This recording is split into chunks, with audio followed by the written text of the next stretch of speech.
What's going on, faithfuls? The Nothing But Niners crew is back to bring you guys another full game recap. We're going to talk about this bullshit that we saw from start to finish. But before we get into any of all that, I want you guys to know where to find us. You can start by going to the website, nothingbutniners.com. That is where you will find all the information. You will see important articles, very good videos. You will see all kinds of fan pictures and all that kind of good stuff. You'll find our other social media pages. We're there on Snapchat as well as Twitter at nothingbut9ers. You can give us a follow on both of those. You can find us on Facebook, Nothing But Niners. Click the like button. Guys, I'm ready to talk about this shit. Today, I am with Stefan and Nick. As of right now, there'll probably be a couple more people jumping in here. I see some live viewers popping in, but what's going on to you two? What's going on, Stefan? How you doing, man? Yeah, so far so good. I'm still a bit sick, but over the hump, I think, and yeah, just in bed watching this game. But it's frustrating. We had good moments, we had a lot of bad moments, and again, coming away with a loss. Yep. Nick, what about you, man? Quick synopsis. How you feeling, buddy? I wish I could say I was sick like Stefan, but I'm not sick literally, but sick to my stomach from this team. I mean,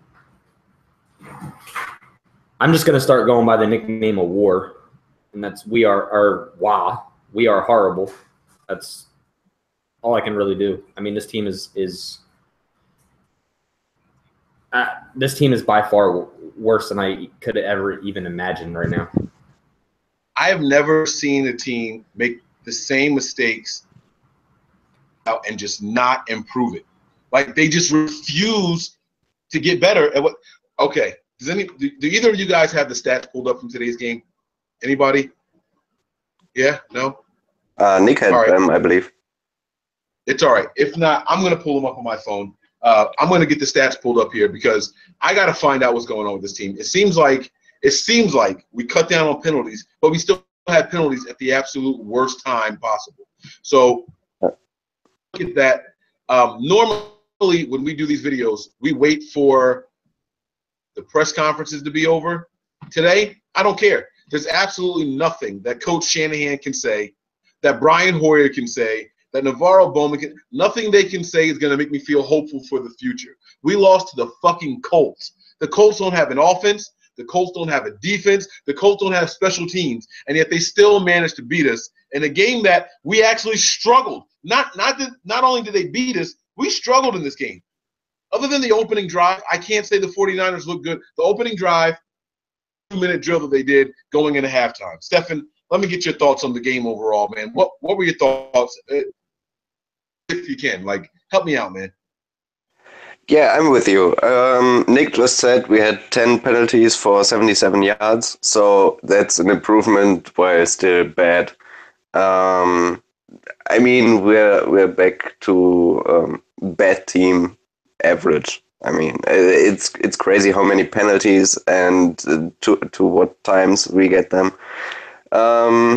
Yeah, and our offense didn't really do much, except, as you said, on the opening drive and that 2-minute drill, and it caught fire a bit at the end, but in between there was a lot of nothing. And yeah, it's frustrating to watch to see Brian Hoyer, who had again a statistically all right game, but he misses throws, he overthrows Goodwin, or doesn't see defenders, doesn't see open receivers.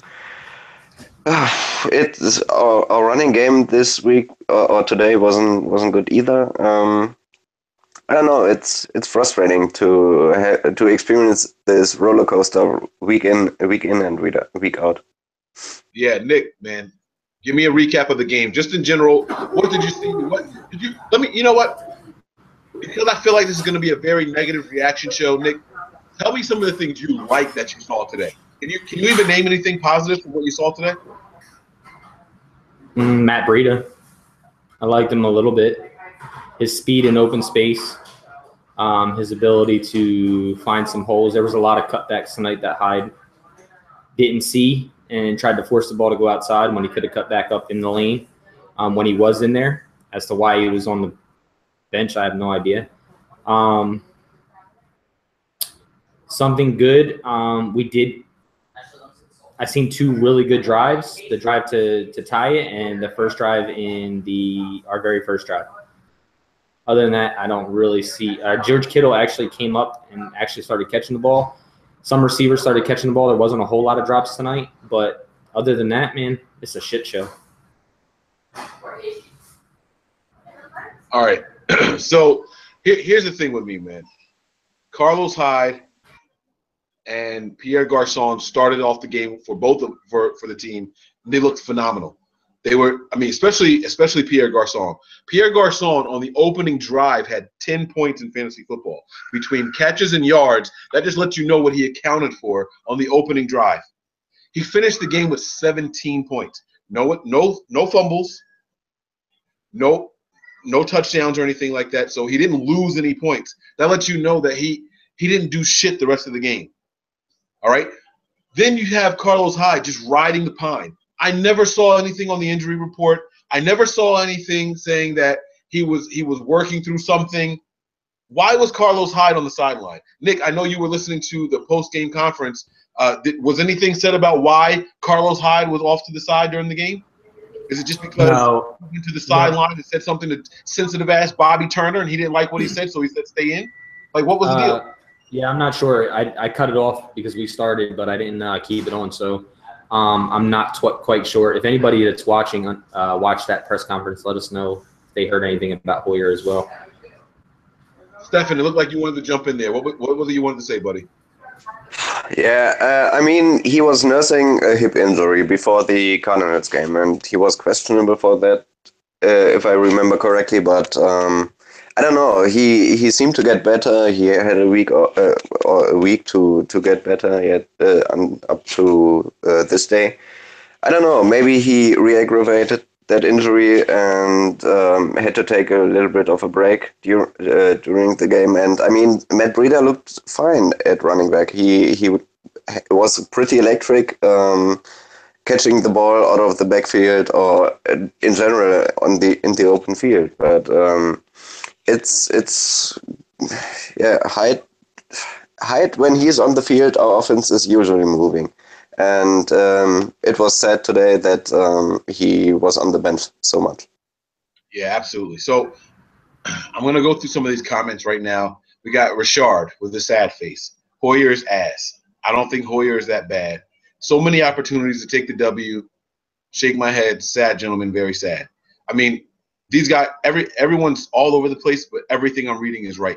Hoyer's ass, and then they say, I don't think Hoyer is bad. If you look at his stat line, it doesn't look like Hoyer played that bad of a game. But damn it, listen.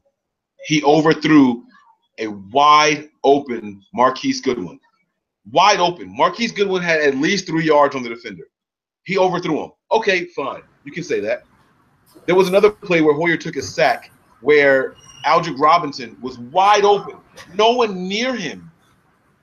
Robinson in the secondary. We ended up taking a sack on that play. Like, I understand that Hoyer didn't look like he had a bad game, but we aren't helping ourselves win games. And that's what good teams do. Good teams look for ways to win games, and they don't lose them. This team is the exact opposite. This team is a bad team. Bad teams find ways to lose games, and that's what we're seeing here over and over and over, week in and week out. 2 games going to overtime. Yeah, we're close, okay? You're going to have 2 games in overtime when you've lost the last 4 games by a combined total of 11 points. Obviously, some of those games are going to go into overtime and result in losing by a field goal. Damn it, but when is it going to be our turn to get a victory? Nick, I know you wanted to jump in. Go ahead, man. Give me something, anything, man. What you got? I just wanted to say on Nothing But Niners crew member NY to the Bay said that that Shanahan said he just went with the hot hands, basically, with the Carlos Hyde, Matt Breida situation. So that's what was said in that situation. Whatever, man. I mean, there was a lot of times where Pierre Garçon was even on the sideline, and I'm yelling at my television. Why isn't when we came out of halftime, Garçon wasn't in? Why? Was he still riding the hot hand? Is that what he was doing then? Like, Shanahan is outsmarting himself. I don't know what he's trying to prove. I don't know if this was their way of trying to diminish Carlos Hyde so they can give him a team-friendly extension or what, but this was bullshit, man. I didn't like what I was seeing today. I didn't like it. I didn't like it at all. Like, you guys, what do you think? I know what we saw from Matt Breida. I understand. I get it. Cool. Matt Breida looked pretty good out there, right? But how did you guys feel when this was happening live? Before you understood, before you had the benefit of hindsight. When you see Carlos Hyde touch the ball one time the entire second half, and it was in the fourth quarter, how do you feel about that? I was pissed. I don't know why Hyde's on the sideline, as well as sit Garcon when he's been your number one receiver the entire game. Playmaking. So, I was pissed off. Yeah, I was a bit confused. Carlos Hyde this season looked pretty okay so far. You might even say he looked good. To see him on the sideline for no apparent reason was a bit strange. I thought he might have had some issue with his hip again. But yeah, it was strange. But in general, our offense, or better, our running game, didn't really show us anything. Even with Matt Breida in, who looked good, we had a total of 66 yards, I believe, and with all the yards Hyde had, and 66 yards as an offense is pretty bad. Seeing Garcon on the sideline, it was, I believe, only for a short time, so I didn't really have an issue with that. Maybe he just had some snaps off. I don't know how much he was used before that. But yeah, Hyde was a bit strange. Garcon I can live with. So here. All right, I'm gonna stop talking about all what we saw. This was a piss poor performance by the offense. This was a piss poor performance by the defense. Special teams wasn't much better. I don't care to talk about that. Listen, I honestly think that we're trying to tank.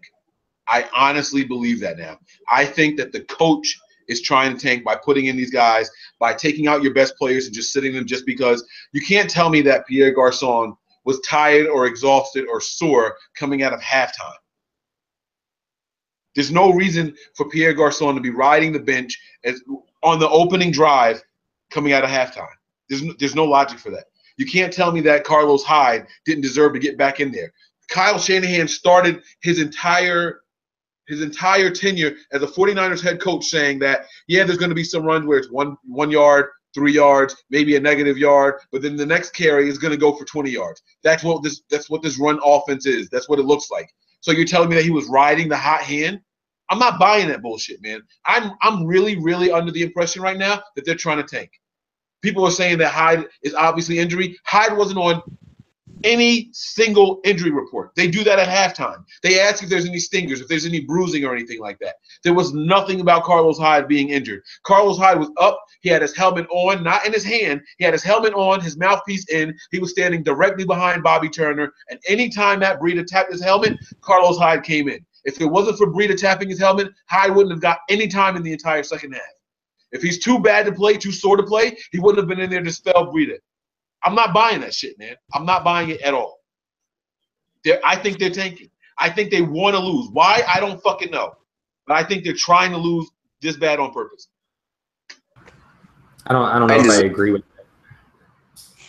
Yeah, go ahead. It's just a bad team. I don't think they're trying to tank by any means. You don't do that for your leadership that's on your team that's going to be there next year. You don't just throw in a tank season. Okay. Who's the leadership on the team right now? Buckner? Yeah. Buckner's a second-year guy. He ain't going nowhere. Who gives a fuck how he feels this year? We got him under contract for 2 more years and an option for the third year. He's not going nowhere. So who's the leadership you're worried about offending? I don't know, man. Yeah, you just signed Garcon. You just signed Goodwin. Like you're building a team. You're not tanking, bro. These players didn't come here to just tank. You just signed Garcon and you have him riding the bench coming out of halftime. Dude, he wasn't. He was on the bench like 1 or 2 plays. He didn't like he was sitting on the sideline like the whole first half, like Carlos Hyde was. You take our only legitimate offensive receiver and you keep him on the sideline. Why? I don't know, but I don't think that justifies a tank. I mean, this team is bad. I give you that. But I'm not going to sit here and say that they're trying to lose these games. They're losing these games because of execution and bad quarterback play. Execution, coaching, quarterback play, everything. This is an entire team losing together. That's what we're seeing right now. Everything that's happening. Yes, but this team in its entirety, it's losing, but it's not because they're doing it on purpose or anything. I mean, even if Buckner is under contract for another 3 years, it doesn't matter if you piss him off, and he won't give you a real effort the next games. I mean, it's crazy to think they're tanking, especially Kai Shanahan doesn't appear to be a guy who would tank on purpose. He's yelling at the refs. He's pissed off that he doesn't get the calls we should get, and he's doing everything he can. And he gave Gasol maybe 1 or 2 plays off. I don't know. Maybe he ran a go route before and thought he needed a breather. I don't know. Those few snaps don't change anything. It doesn't justify tanking. I don't think they're doing that. They are just the penalties at the worst times are killing us. We have bad execution. Sometimes our passing game is on. Sometimes our running game is on. Seldom it's both at the same time. Even when it's on, our defense can't stop anything. There's a ton of issues on this team, and it's nothing intentional. I don't think so. Nothing intentional. Nick, did you have anything to add to that before I refute what he just said? No, I mean, I agree with him on penalties at the worst time. I think I said 10 for 77 yards. 10 penalties for 77 yards, which, believe it or not, is us coming down on penalties, which, again, is a reflection of coaching. I can't say this enough. This is a huge indictment on the coaching staff. If they cannot get these guys under fucking control, what are they doing? How do we have the same errors and same mistakes every single week, man, at the worst possible times? Like, this game was one big experiment. Rashard Robinson, let's take him out for 2 or 3 series and throw a Keller Witherspoon in. Why was Robinson on the sideline? Nobody fucking knows. Okay, well, I'm happy to see Rashard Robinson on the sideline because he sucks. Then why is he back in? Oh, that's where he belongs. What? Yeah, but because that's where he belongs. Mike, I think if Keller didn't get hurt this week, that Rashard would have stayed on the bench. Right. Robinson through 4 weeks, he had the most penalties and the worst penalties imaginable. I mean, it's crazy how much he sucked. You can't sugarcoat his play. And this week they activated a Keller Witherspoon. He plays a bit and then is out of the game with a concussion. It's nothing the coaching staff can influence. And we had to play someone. I mean, at some point, even Jimmy Ward, when Robinson was down, was playing corner again. It's several things, but nothing intentional. And back to the penalties and the coaching. Shanahan at one presser, I think it was in the preseason, said he doesn't believe he has to teach a lot of fundamentals. Something like tackling and discipline and so on, because he thinks guys at that level can do that mostly, and he wants to focus on other things. And I think that is a mistake. I said it at the time. I believe coaching fundamentals is really important. Look at, for example, the New England Patriots. All they do, they don't send a guy out who can't tackle. We have missed tackles all over the place on defense, and it's fundamentals that kill us, and we don't coach that. But I don't think that's because he wants to lose or anything. But I think that's a different philosophy in coaching, and I think it's the same as Hugh Jackson throwing in Deshaun Kaiser for 35 passing attempts per game. Some believe in trial by fire. Some believe you have to reduce his passing attempts to 15 to 20. I mean, we celebrate the guy who wins, and this time it's not Kyle Shanahan. It hasn't been Kyle Shanahan since we've known him. We're 5 games in, and Kyle Shanahan hasn't got a victory yet. And we've had some winnable games. We've had plenty of winnable games. And this supports my tanking theory. So I saw a question in the group, in the live chat by Ian Sharp, and it says, with so many close games, how can they possibly be tanking? Let me explain to you why I think they're tanking. Opening drives, we march down the field, and we look dominant. When they're scripted plays, we look really, really good. Okay, what happened on the opening drive? There were 3 penalties on the opening drive for a total of 25 yards. We overcame every single one of those penalties and marched down the field without a problem and got points out of it. Okay? You look at what happened right before the second half. We had no timeouts left. We got the ball with 59 seconds left, and we went 60 yards to get points.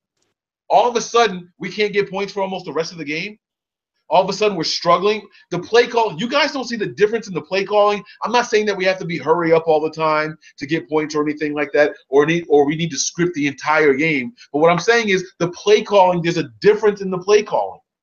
You can physically see it. You can feel it. Maybe it's just me. Am I the only one, Nick? I know you just jump back on mute, man, but tell me, do you not feel or see the difference in play calling when you're watching the game live?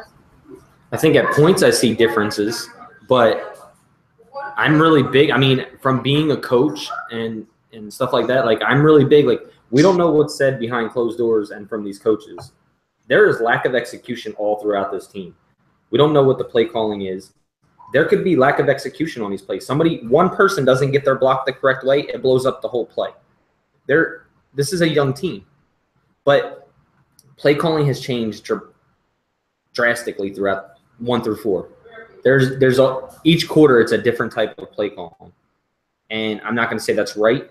I'm going to edge more to in disagreement, saying that it's wrong.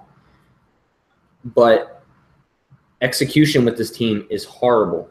I mean, I just don't. I mean, you're an NFL player. I can't put this all on coaching. Like you're big on coaching. I understand that, but you can't put. It also takes a player to execute. They're grown-ass men. Can I ask you a question? Who's responsible for getting the same players to stop making the same penalties? I'm asking both of you guys. Whose responsibility is that? The coach to teach, but the player to execute. So yes. Whose responsibility? If you tell your child not to do something 10 times, and they still do it, you're going to punish them for doing the same thing. Right. Because they're doing the same thing. So where's the coach can emphasize and tell the player what to do, and it is then from there on is the player's turn to execute and be a man in the NFL. Right. Now here's the difference about the NFL. Here's the difference.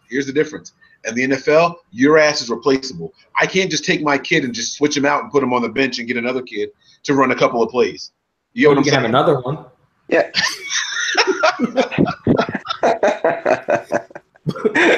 But Mike, listen, I'm being serious now. Like,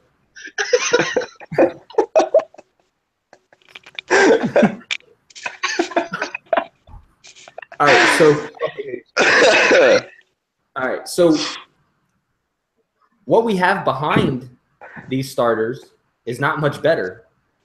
So if we were tanking, I think that happens. I think you see players come off and put in horrible players and like players that aren't ready.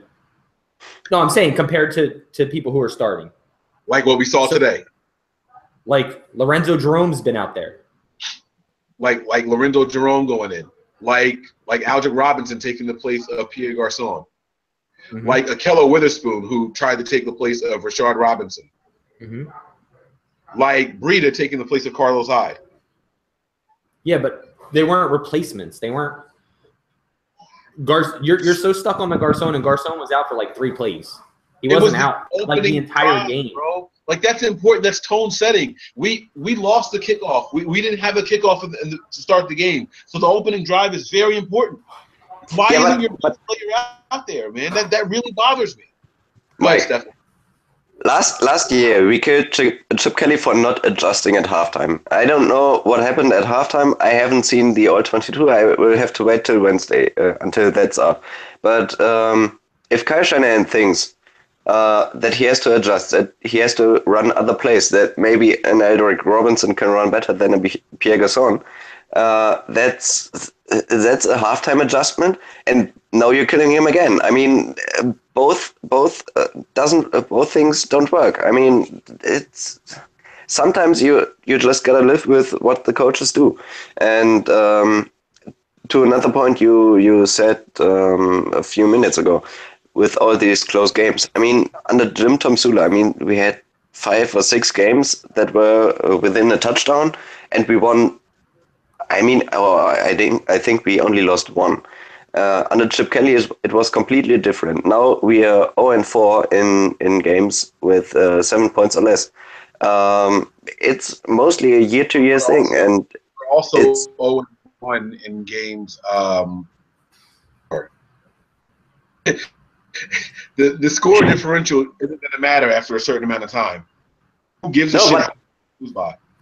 No, but if you have close games, at some point, with better players, with better execution, those translate to wins. It's one touchdown. It's not like you can say that about every game. You can say you were in every game. You can't say we were in the Panthers game late. We can say that about all the other 4 games. And at some point, once we clean up a bit of the penalties, once we get better execution, once we have an actual quarterback who sees his open receivers and doesn't throw to open defenders, then those translate to wins. Here's my point with everything you're just saying. We have before today, we lost 3 games by less than 4 points each. Okay? Yes. Today was another one. And in all 3 of those games, you could say the same exact thing. If we just cut out a penalty or 2 here or there, we could win this game. We're still getting 10 penalties a game, bro. It's still happening. Yeah, but that's what I said a few minutes ago. I mean, if Kyle Shanahan doesn't believe he has to coach these up, it's a philosophical difference. It's some coaches don't believe in that, some coaches do, and we can knock Shanahan for. We can knock Shanahan for that. It's the coach's fault but it's not like they are doing this on purpose to lose games.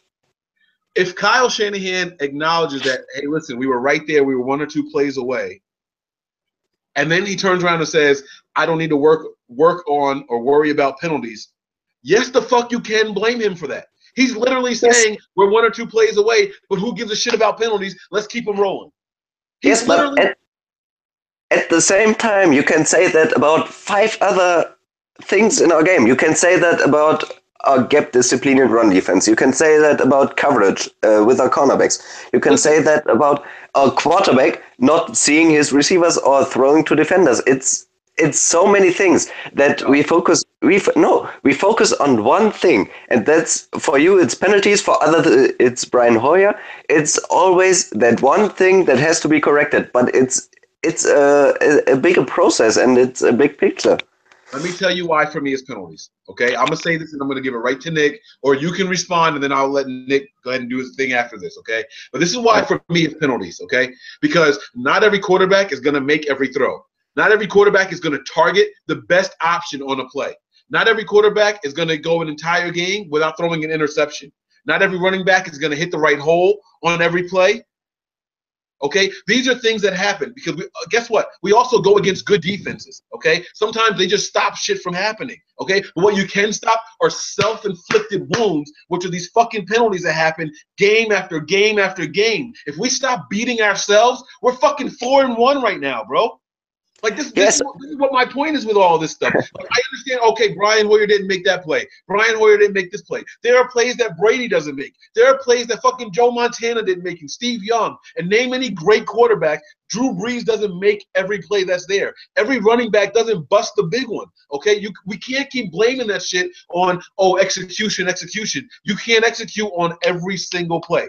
It doesn't happen in the NFL. You are going up against millionaires who are paid to play and stop you from executing. That happens. But what you're not going up against is yourself. You got to stop beating yourself and getting dumbass penalties every single game, bro. We're getting double-digit penalties and giving up entire football fields every fucking game. We can't keep doing it. It's not possible. Yes, and doing it. No, and to a part, I completely agree. But the problem is, it's a variety of things. It's you can even call out the refs who don't give us the calls in crucial moments. I mean, this week we got one with George Kittle, I think, that we didn't deserve. I mean, it's sometimes it's just luck. Sometimes we don't get penalties. Sometimes we do. But to the execution, you can execute to a certain point, and I agree. We won't execute on every single play, and New England doesn't do that, and Seattle doesn't do that, and Green Bay doesn't do that. But they execute at to a high proportion. They have only so many plays they don't execute on, and we have, without saying numbers, but it feels like we don't execute on double or triple the amount of plays that others execute on, and it's the amount of not executed plays compared to the entirety of plays we run. It's so you can point out again execution and penalties. It's all works together, in my opinion. Yeah, I agree. You're not going to execute on every play, Mike. I completely 100% agree with you on that. But I do agree with Stefan on saying execution, when we need it the most, players aren't executing, or they're getting called for a stupid penalty, or they're getting, just not getting open, or Hoyer's making a bad throw. All of those executions on those certain points is falling to where they're not executing when they need to execute. And if they do try to execute, there are times where we don't get calls that we should get. But a football game isn't based off of calls, so you have to live through those and make the next play count. I don't feel that we have that right now. I feel that, I see everybody posting Hoyer had a 101 rating. I don't give a shit about a rating. Okay? Colin Kaepernick had good ratings. Okay? But he was still 1-11. So we're 0-5 right now. And that's the bottom point, is whether it's execution, it's penalties, it's tanking. What I believe it is right now is lack of execution when needed. And I don't want to say youth, because, I mean, we are young, but I don't want to blame it on youth because they're NFL players. They got here for a reason. But basically we're killing ourselves. We're beating ourselves. One way or the other, we're beating ourselves. You could take it back to play calling and players not executing. Execution falls on beating ourselves. Penalties in the most crucial time, beating ourselves. They knew right where to go to drive down the field. Rashard Robinson. They knew right where to go. Drop-offs. Navarro Bowman definitely isn't the same as he used to be. His lateral movement from side to side, his tackling, nowhere near top 100 that he should be on, that he says. Nowhere near that. So they knew where to go. Last week we got beat by drop-offs, linebacking play. Right? Every week we've been beat by Rashard Robinson with a deep play or a penalty, giving them, maybe they didn't catch the ball, but giving him a penalty and letting him get a 60-yard pass because of a stupid penalty. So everywhere that we've lost these games, these times have been either penalties, lack of execution from linebackers or DBs, and bad quarterback play, trying to put in the end zone when most needed, which could fall back on play calling, could also fall back on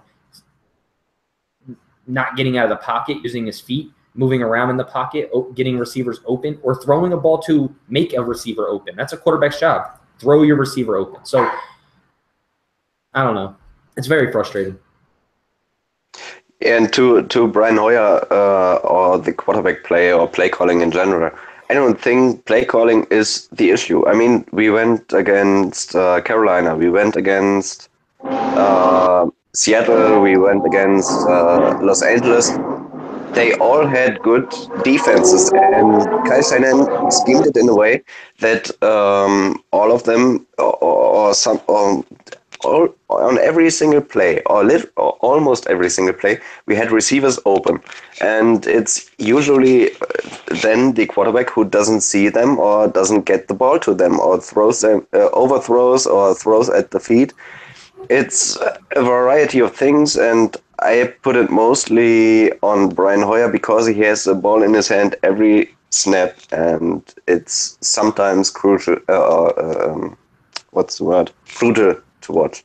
It's he doesn't get out of the pocket. He doesn't extend plays like every single other quarterback does. He sometimes just ducks into sacks, and yeah, it's frustrating to watch.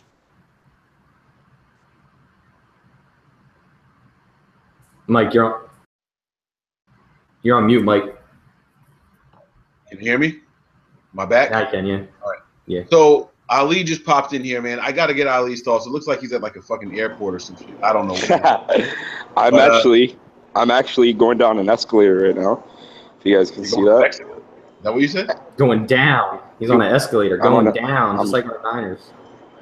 Like, look at this. I'm on an escalator right now. All right. So, bro, listen, man. Like, this game, I'm going to try not to curse because I don't know if you got headphones, and I don't remember. Oh, I you do. Cool. So, listen, man. This game is complete bullshit, bro. Like, give me your thoughts on the game, and then I got a question for everybody after you give me your thoughts. Give us a rundown of what you thought on this game. Did you watch the game, or were you out traveling, or what, man? Like, so I went out to watch this game. Bunch of my cousins, we got together and watched this game, and this defense is Swiss cheese in clutch and in crucial moments. I don't know what happens to this defense in crucial moments. Overall thoughts, through 5 games, I don't even know, man. Like my stomach is like I'm gutted. Like I don't know what happened. I don't know how this roster is worse or playing worse or the results are worse than what they were last year. It's just a lot of frustration on my part. I don't know. I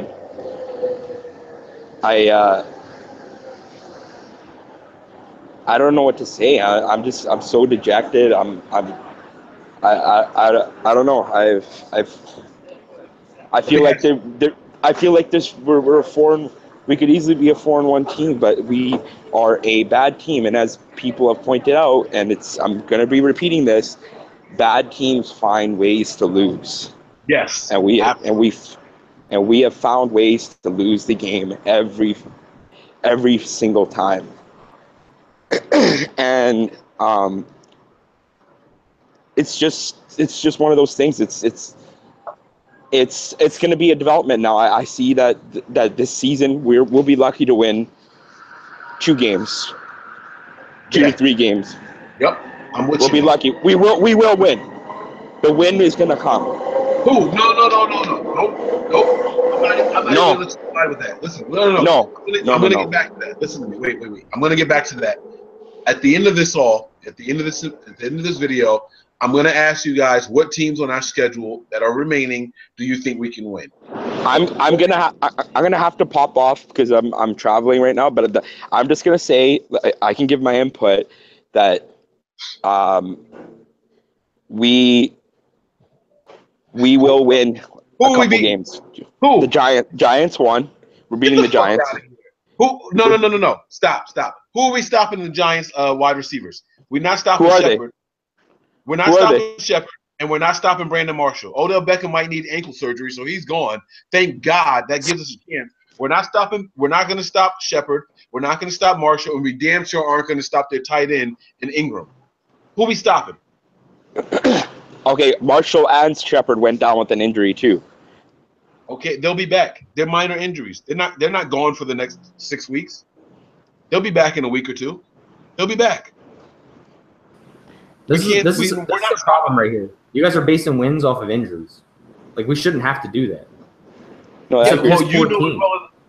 but Nick, you know as well as I do that if the Giants are full strength and we're full strength, we're not stopping those wide receivers. We can't stop passing teams at all. Exactly. That's my point. We're not. That's why I just proved that. That's why he's I call not even this a passing quarterback. Yep. That's exactly why I call the Giants game a loss from the beginning of the season, because we can't stop passing quarterbacks. If a team can come out and pass the ball on us, we're going to lose that game every time. I hate to see what Philadelphia is going to do to us. Yeah. Yeah, I'm way more worried about the Eagles right now than the Giants. I mean, their offensive line is still pretty abysmal. As long as we don't give Eli any time to throw, we can survive. It's Mike, we're not going 0-16. You're asking where the win's going to come from. We're not going 0-16. I'm Who telling are you we that. beating, bro? no. We'll find. We will win a game. It will eventually turn. Mike, 1 or 2 games, usually you win that you had no business winning. It's just how the NFL works. How am I the beating? how am I the positive one right now? I don't get this. Who are we beating, bro? Who are we beating?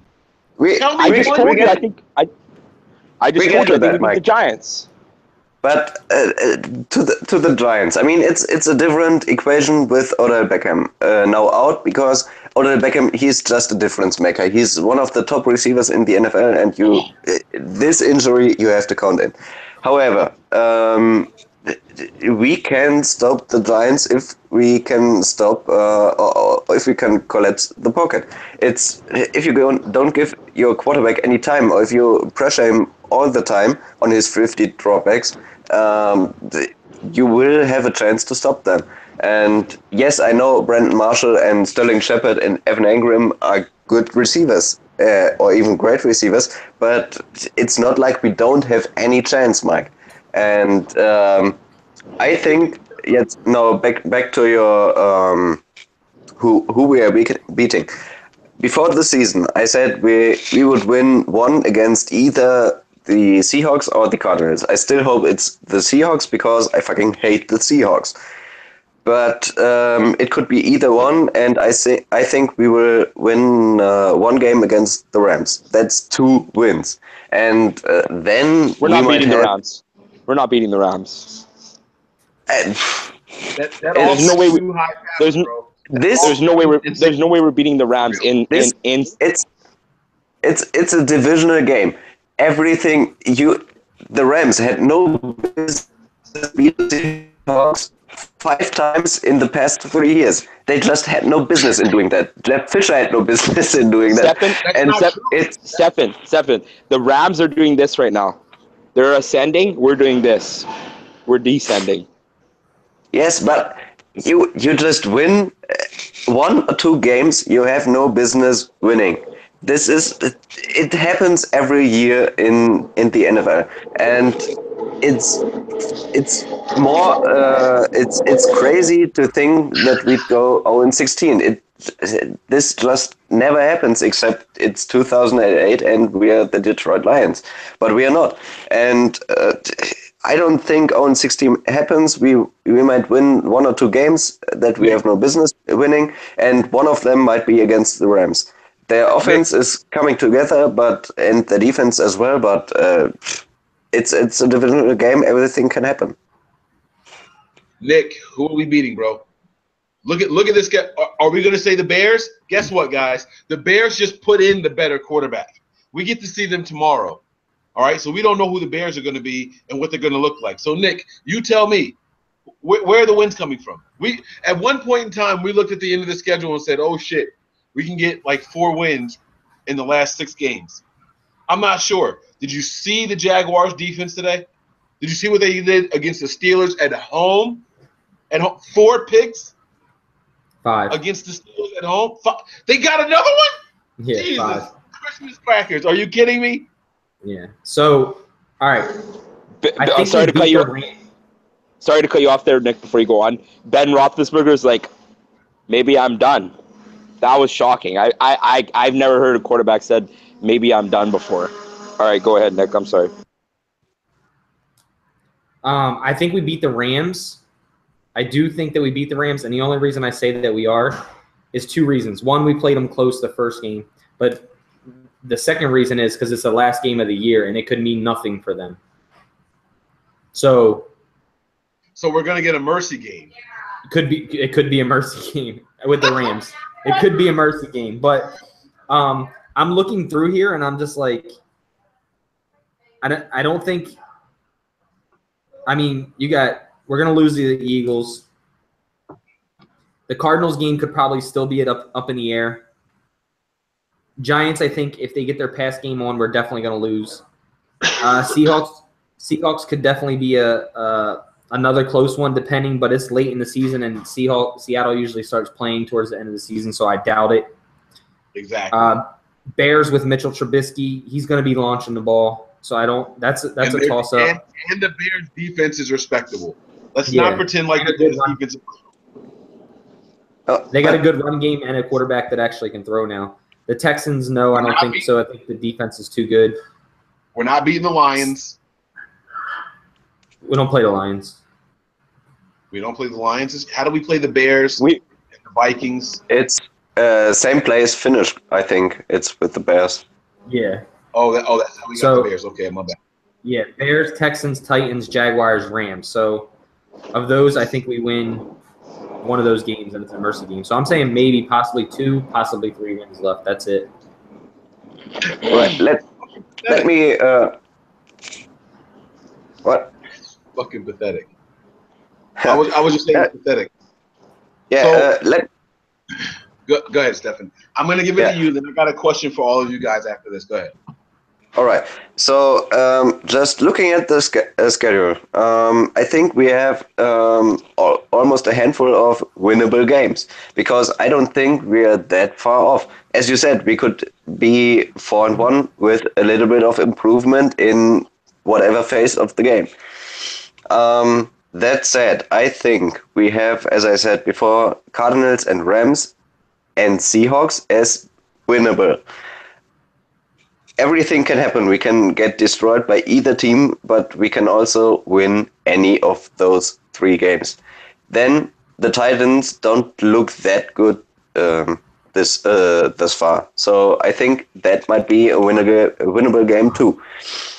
Then the Giants is winnable also. It always depends on the matchups and our form and how we come playing. But I think on paper it's a winnable game. That's 5. Then what were the other games? Help me out. Jaguars and not if we're visibly tanking like we are. No. Chicago Bears, they have a respectable defense. They have a good offensive line. They have good running backs. They have a quarterback. They don't have wide receivers, but I still think Chicago Bears, we shouldn't win this time. Texans, I don't think so. Jacksonville, I don't think so. Hey, missed the extra point. I'm sorry. No problem. I think we have 5 winnable games. If we can cut down on penalties or get better quarterback play or reduce the drops or get our running game going or improve our defense. It's a variety of things. If we can improve in some parts, we have 5 winnable games, in my opinion.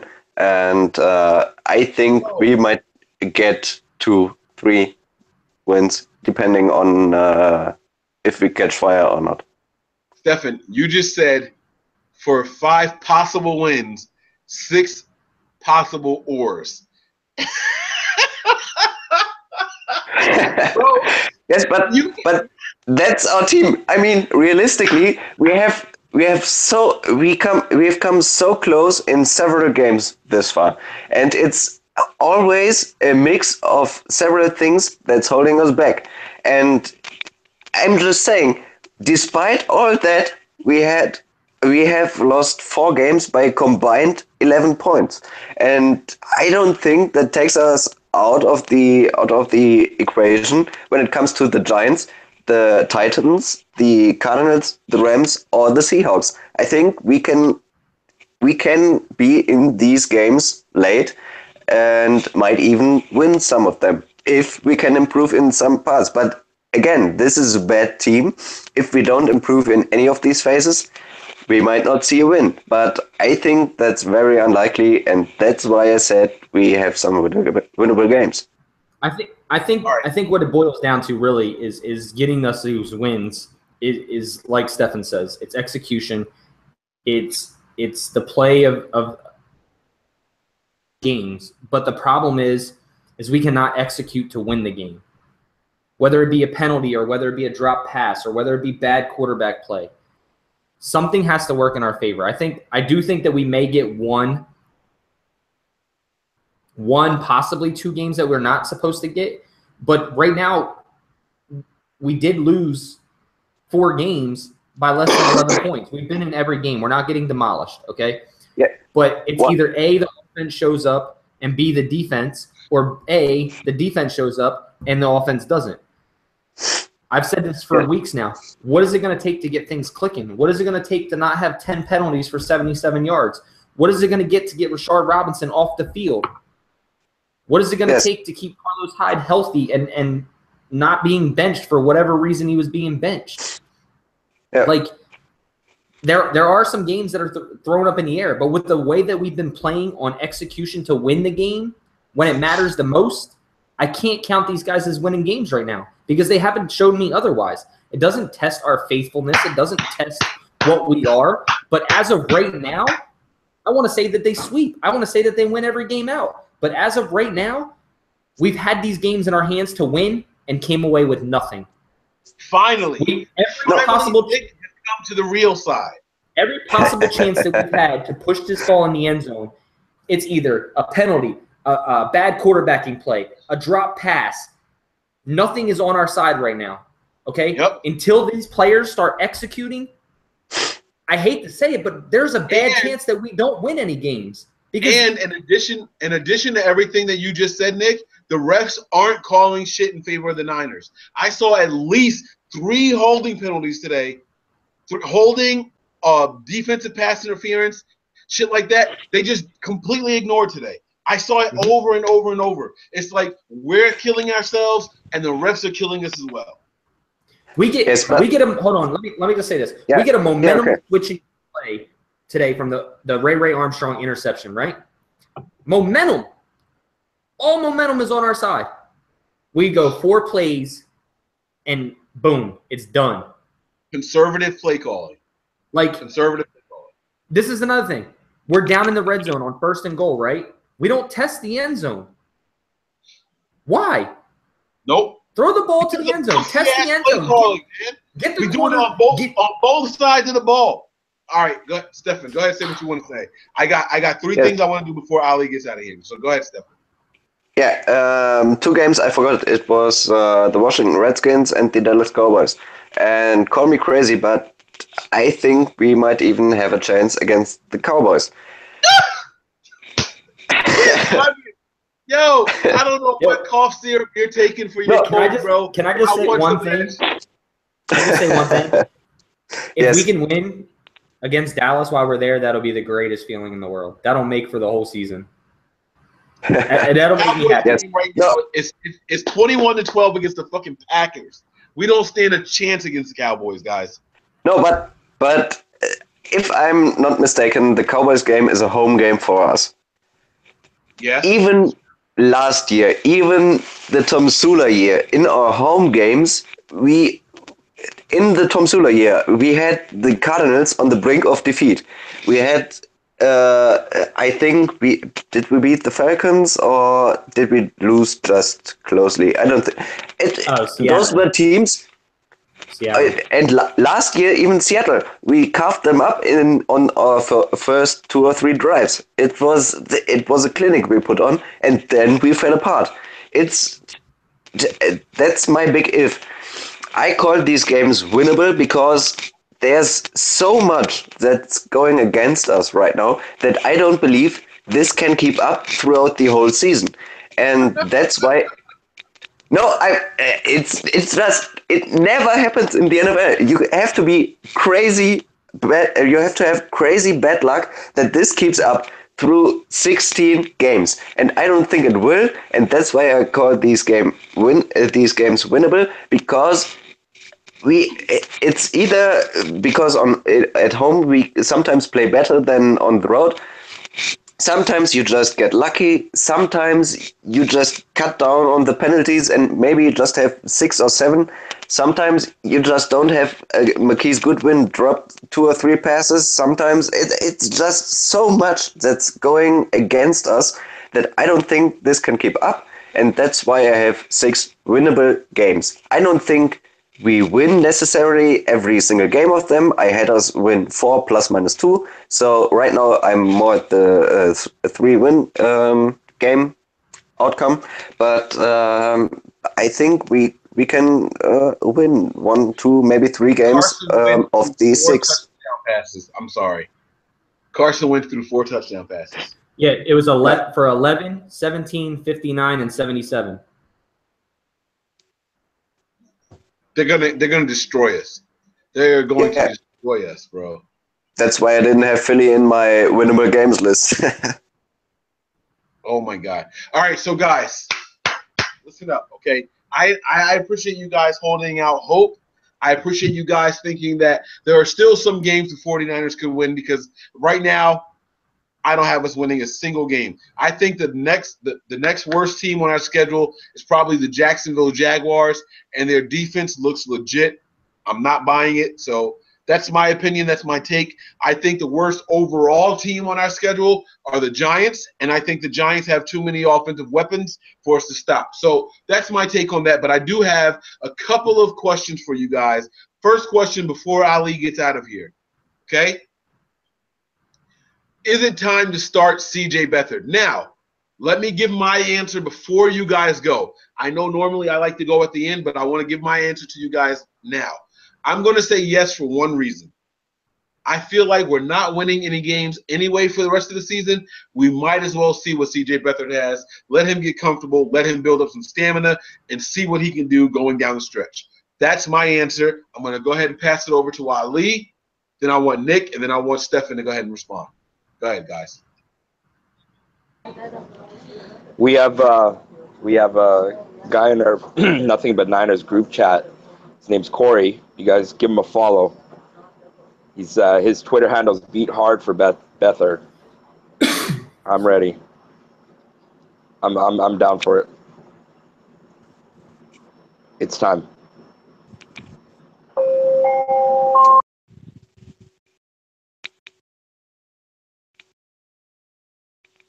All right, Nick. Nick, you hear me? You're up next, bro. Is it time to put in C.J. Beathard? That's it. Simple question. No. Still not time, and the only reason I say not time right now is because of the fact that you see what just happened with DeShone Kizer. You see this. I'm a big firm believer of this with rookies. I mean, I don't know, man. It's a hard decision. I'm not going to say that's a firm no yet. I'm still not going to say it's a firm no. I'm still up in the air. I just want to see better quarterback play, whether it be with CJ or Hoyer. Listen, now let me reemphasize my point. I don't think we're going to see better quarterback play. Okay? I don't think that C.J. Beathard is going to be the difference between a win or a loss over Brian Hoyer. That's not what I'm saying at all. But what I am saying is this. I don't see the 49ers winning another game even if Brian Hoyer is at quarterback, even if Andrew Luck is our quarterback, even if Aaron Rodgers is our quarterback. I don't see us winning another game anyway. So because of that, I'm okay with putting C.J. Beathard in. Do you get what I'm saying, Nick? Like, do you understand where I'm at right now? Like, we're gonna lose no matter what we're gonna lose because of drops. We're gonna lose because of untimely penalties. We're gonna lose because of bad coaching and play calling. We're gonna lose because of horrible substitutions that aren't necessary. Those are the reasons we're gonna lose. So why not see what C.J. Beathard has? That's where I'm at right now. Now I want to know if you agree or disagree with that logic. I mean, I can agree on some point, but I can disagree on others. I think that there may have been a couple plays that maybe C.J. Beathard keeps alive with his feet, being able to move and mobility out of the pocket. But do I think right now he's the overall better quarterback on the roster? Probably not. As bad as Hoyer has been, I still don't think C.J. Beathard is ready. Everybody's calling for C.J. Beathard, and we've seen him play against 4s and 3s. We never seen him play against number 1s. So I just don't see. It depends on what your plans are with C.J. Beathard for the future. In what? You got to hear me out, bro. I never said he was ready. I never said that he was even better than. No, I'm not saying you. I'm just saying in general conscious. Right. Like, I'm telling you my reason for putting him in. I don't think he's ready, and I don't think he's better than Brian Hoyer. I don't think he's going to make better throws. But I can tell you there's one play today, one play in particular. I saw the pocket collapse, and there was a lane for Brian Hoyer to take, and he didn't take it. He stayed there, and he took the sack. He stood tall. He took the sack. I can promise you Beathard would have took off, and if nothing else, he would have gained his 5 or 7 yards. You get what I'm saying? Like, I'm not saying that Beathard is going to win us any more games than Brian Hoyer is, because I don't think that's the case. But I do think that it's time to evaluate C.J. Beathard. That's all I'm saying. But I truly think that he's not doing anything in practice for evaluations to make his point even better to start over Brian Hoyer. And I'm with that. The only reason I'm saying I'm not just going to throw a rookie in just to throw him in because of one play.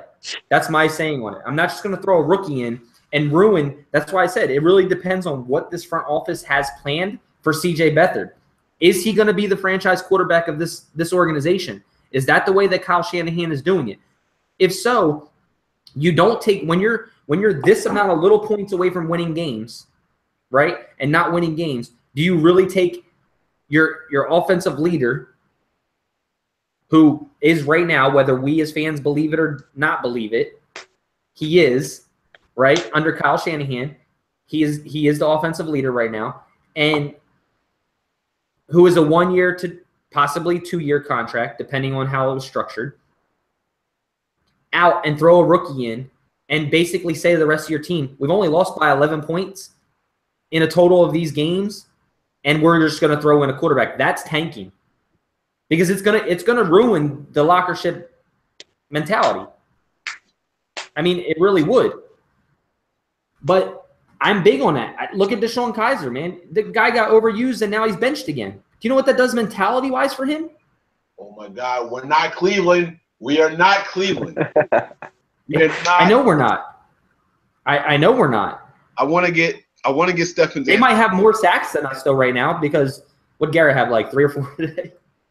No, he only had 2. But I'm a yes. I say let's put in Beathard because I don't have us winning any more games anyway. Time to evaluate the future. Okay? Right, but why do you do that? If you have no chance of winning more games, why do you change anything up? I'm telling you why. At this point, I don't have us winning any more games. So there's no reason to not put him in to evaluate the future. You know for a fact Hoyer is going after next year. Whether we retain him for 1 more year or we let him walk, Hoyer's going next year. So now I'm on the train of we're gonna lose the rest of them. Put in Beathard. See what he has. We have nothing to lose because I have us losing the rest of the games. That's why it makes sense in my head. Ali's answer, I don't know what the fuck Ali said. I tried paying. He said yeah. I don't know what he said yeah. What did he say? He said yes. Put him in? Yeah. Hey, all right, so that's 2 for putting in Beathard. I'm just saying because I don't have us winning any more games, put him in to see what he's got. Just see what he does during game time. That's all I'm saying. I'm not expecting him to win us any games. Listen, right now it's week 5. If we lose the next 11 games, that's what I'm expecting anyway. So we might as well evaluate future talent. Now I'm okay with sitting Carlos Hyde. Now I'm okay with sitting Pierre Garçon. Now I'm okay with sitting Brian Hoyer. Now I'm okay with sitting fucking bullshit trash-ass Robinson. Now I want to see what everyone else can do on this team. I don't want to sit here and look at the starters and say, what do we have? What don't we have? It's time to put in Magnuson. I want to see what Magnuson can do on the offensive line. Now I'm in full-blown evaluation mode. I want to see what these guys have and what they don't have so we know what to look for in the upcoming drafts. That's where I'm at right now. But so, go ahead. Before Stefan goes, though, I understand what you're trying to say, but the only good that can come out of switching is winning now. And we don't have all the other 10 players on this team aren't just going to help win. Like it's not a one-person team. You're either going to A, the good's going to come out of it and you're going to win some games, or B, it can destroy Beathard and to what he's going to be. Yeah, I get that. But here's my thing. So we're already losing. So why change it? Why change it up and take the chance of ruining a career of a quarterback when you're already losing? Stefan, what do you think, Stefan? Yeah, so I'm a bit torn. I'm really not a fan of Brian Hoyer. I mean, he was among the best options we could have got in free agency, but the options weren't great. And we've seen so far that he won't win us games. He mostly doesn't lose us games because we are always in these games.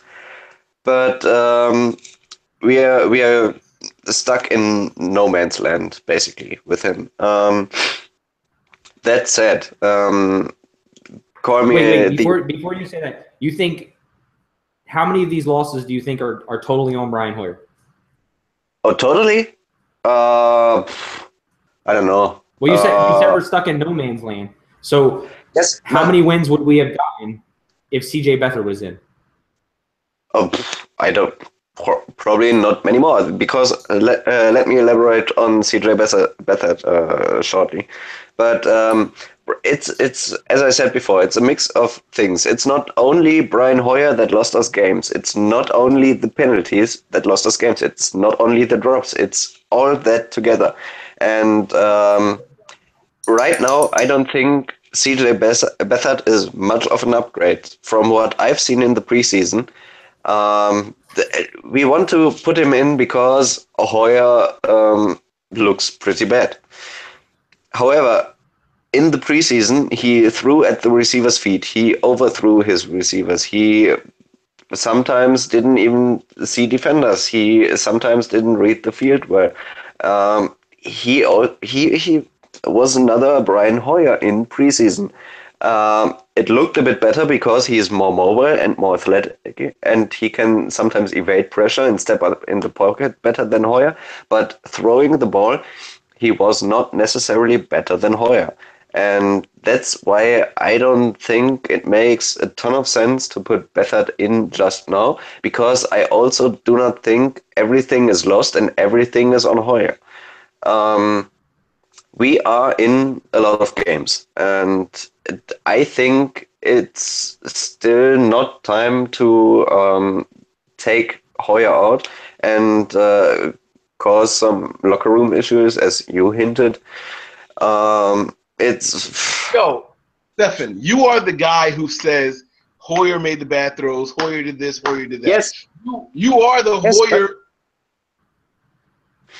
But it's the entirety. It's not only Hoyer. It's also the drops. It's also the penalties. It's also this and that and that and that.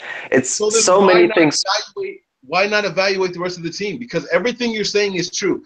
Whether Hoyer stays in or not, we're not going to win games if everything else remains the same, right?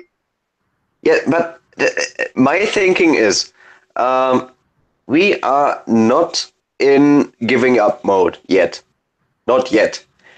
We are still trying to win games and trying to win every game we play.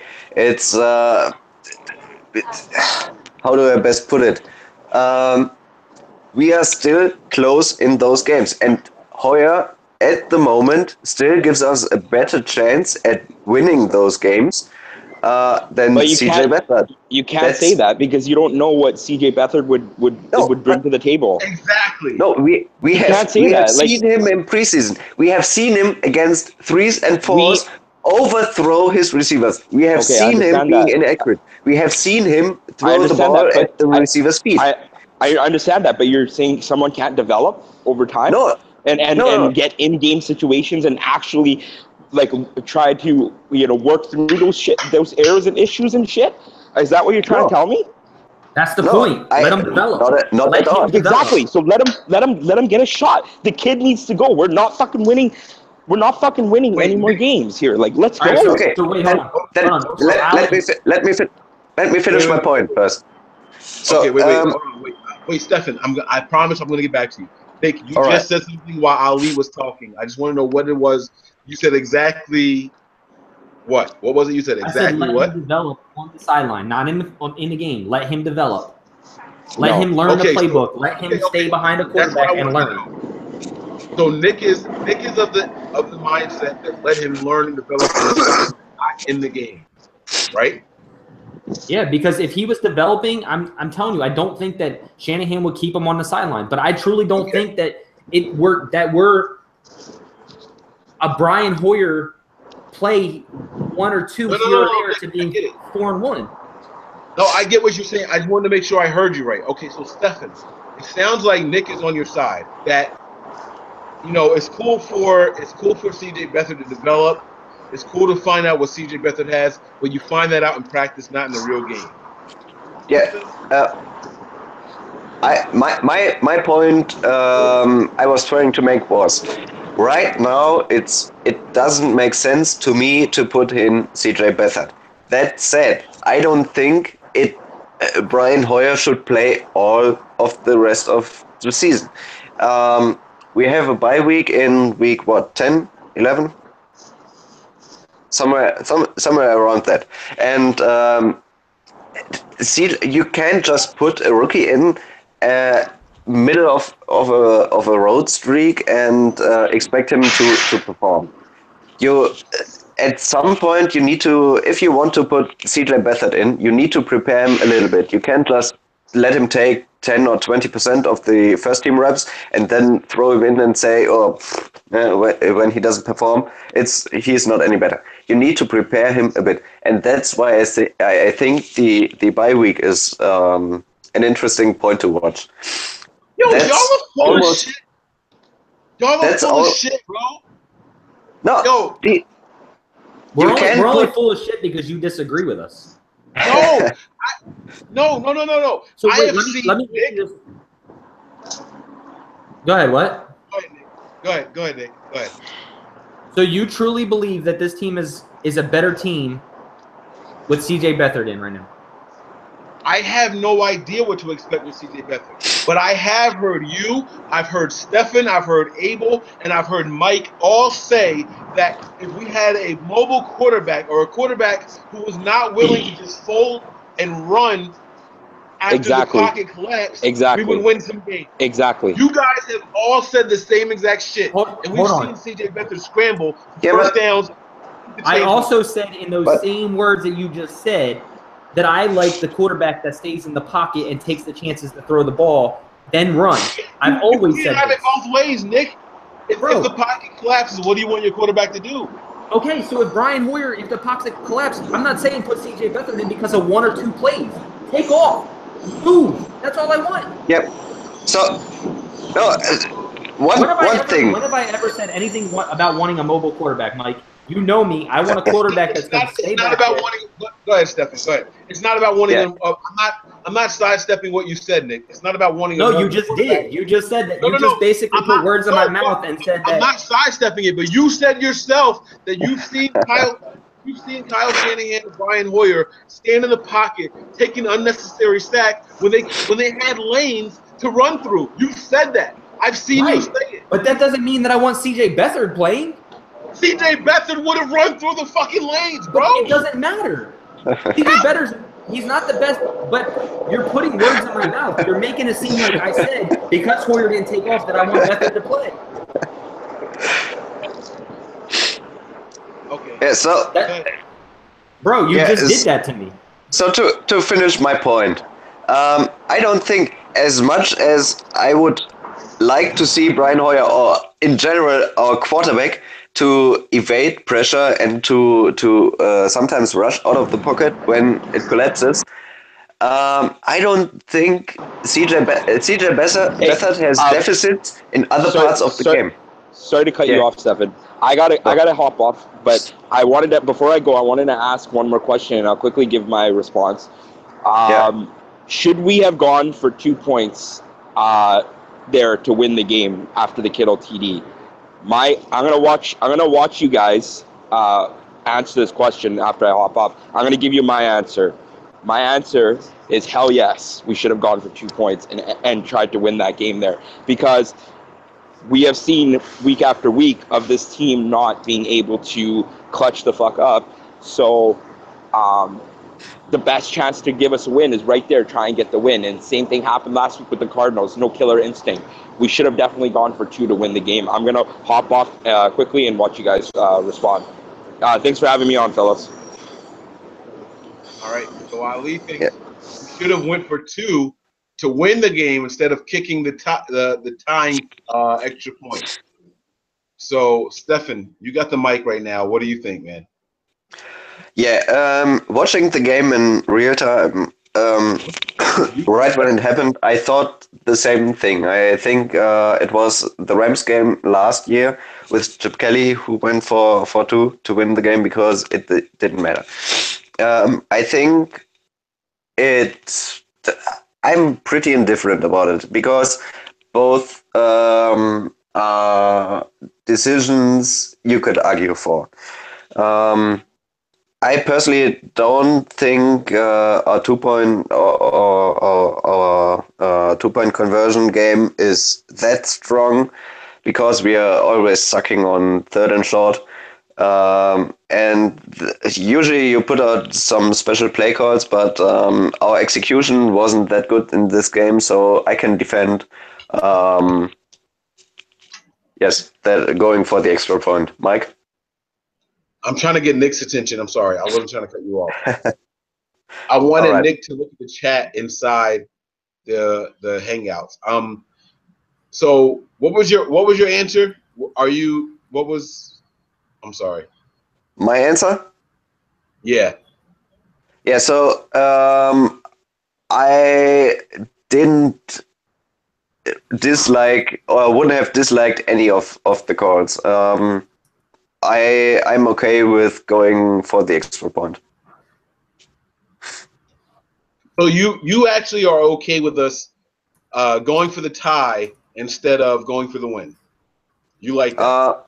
No, it's not necessarily going for the tie because you have overtime, and it's on some level you had some seconds left. You thought Indianapolis wouldn't be able to drive down the field to kick a late field goal, or you were confident you could stop them in overtime, and we got a bit lucky with that interception late, but it paid off, and I don't dislike the call. I like gutsy head coaches who go for it, and I think it shows some balls, but I don't dislike going for 1 point because if you think or if you're confident in your team, you think you can stop the other team or drive down the field for a touchdown or field goal and stop then the other team in overtime, and both is reasonable in my opinion. Okay, so Nick, what about you, man? I mean, I would love to know your opinion. We have gone for 2 to go for the win and risk just losing the game in regulation, or do we take our chances in overtime? No, you definitely take your chances in overtime. If you think otherwise, that's plain old stupid. We're struggling to put the ball in the end zone. Man, fuck you calling me stupid and shit. No, not you. I'm just saying the decision to you're struggling to get the ball in the end zone. If you're trying to go for 2 there, yes, it's ballsy, but either way, you're going to get bitched at, whether by the fans. Neither way, anybody's going to like it. If you get it, you're going to be like, oh yeah, that was ballsy. We won. If you don't, it's like we're done. This team sucks. Exactly. Kyle Shanahan needs to go. Brian Hoyer can't throw the football. Where was Carlos Hyde? How come Laken Tomlinson couldn't pick up, that block? Or damn. If Rashard Robinson isn't on the team, it's the other Robinson dropping the ball. So, yeah. I mean, you got to go and give yourself a chance to win in 10 more minutes of play than you do just for the overtime, especially on an 0-4 team. One thing in general, if you are the head coach and you win the game, you're always the hero. Whether you went for 1 point or whether you went for 2 points, it doesn't matter. If you win, you're the hero. If you don't, everything gets questioned. And we are at this point right now. Both were reasonable calls. Both you could argue for. But I think going for 1 and then trying to win it in overtime was not a bad call.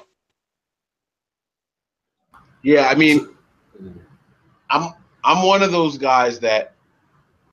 All right, so I'm not gonna lie, I'm torn. I'm really, really torn right now because I felt like once it got down to the overtime status, we were gonna lose because this game should have never gone to overtime. I felt like the Niners had the better offense, the Niners had the better defense, and the Niners had the better special teams. I felt like this game shouldn't be going down to overtime in the first place. But that was before the game started. After watching how things played out, I was very happy, and I felt I don't know what the word is, but I was happy that we were going into overtime. I felt like we probably should have lost that game because of all the penalties and because of everything else. So when we were going to overtime, I was happy to see that. And I wanted us to continue with that momentum and take it into overtime to win the game. But when it all comes down to it, before the game and after the game, and the reason I say after the game is because hindsight is 20/20. With hindsight, I know we're going to lose the game anyway. I say, fuck it. Let's try to get the 2-point conversion from the 1-yard line and make them drive 75 yards to win the game. Because if we had have gone for 2 and got it, we're up by 1. They have to get in field goal range to score. You get what I'm saying? Like, so because of that, I kind of feel like I fuck with what Ali is saying. I understand why he's saying, should we have gone for 2? Because we're going to lose anyway. We lost the game. We're going to lose anyway. We lost the game. So why not go for 2? And you know what? We're going to die on our own shield. If we're gonna lose this, it's going to be on our own standing. It's not going to be because another team dictated the circumstances. You're kidding me, right? You're kidding me, right? No, Nick, hold on. You're kidding me, right? No, wait. You just sat here and said, Stop. You asked me if I was kidding you. Listen to me. I understand your perspective. I respect it, and I even accept what you're saying. I get it. Let's live the fight another day. I get that. But I'm saying that if I include hindsight, which means I know we're going to lose, and I include how hard we fought for the game, if I add those 2 up, I'm saying let's go for the win and see if we can stop them. Because right now, Mike, using hindsight and using what we saw of the game, right now the only option I don't know the answer to is if we went for 2 and got it. Because if we were up by 1, I have no idea how they would have played the rest of the game. No, that's the only answer I don't have. Hold on, Stefan, let me say something. The only situation. Yeah, okay. All right, so Nick, Mike, go first. this is what you're saying. You go for 2, you get it, right? Now, if we lose the game, it is totally on us, right? If we go for 2, we're up by 1 if we get it. Right. So they only need to go. So they only need to go 30 yards for a field goal to win the game. Right? Wrong. Because Bradley Pinion had literally kicked every kickoff out of bounds. So that takes them to the 25. Even if they went 30 yards, they're at their own 55. That's not field goal range.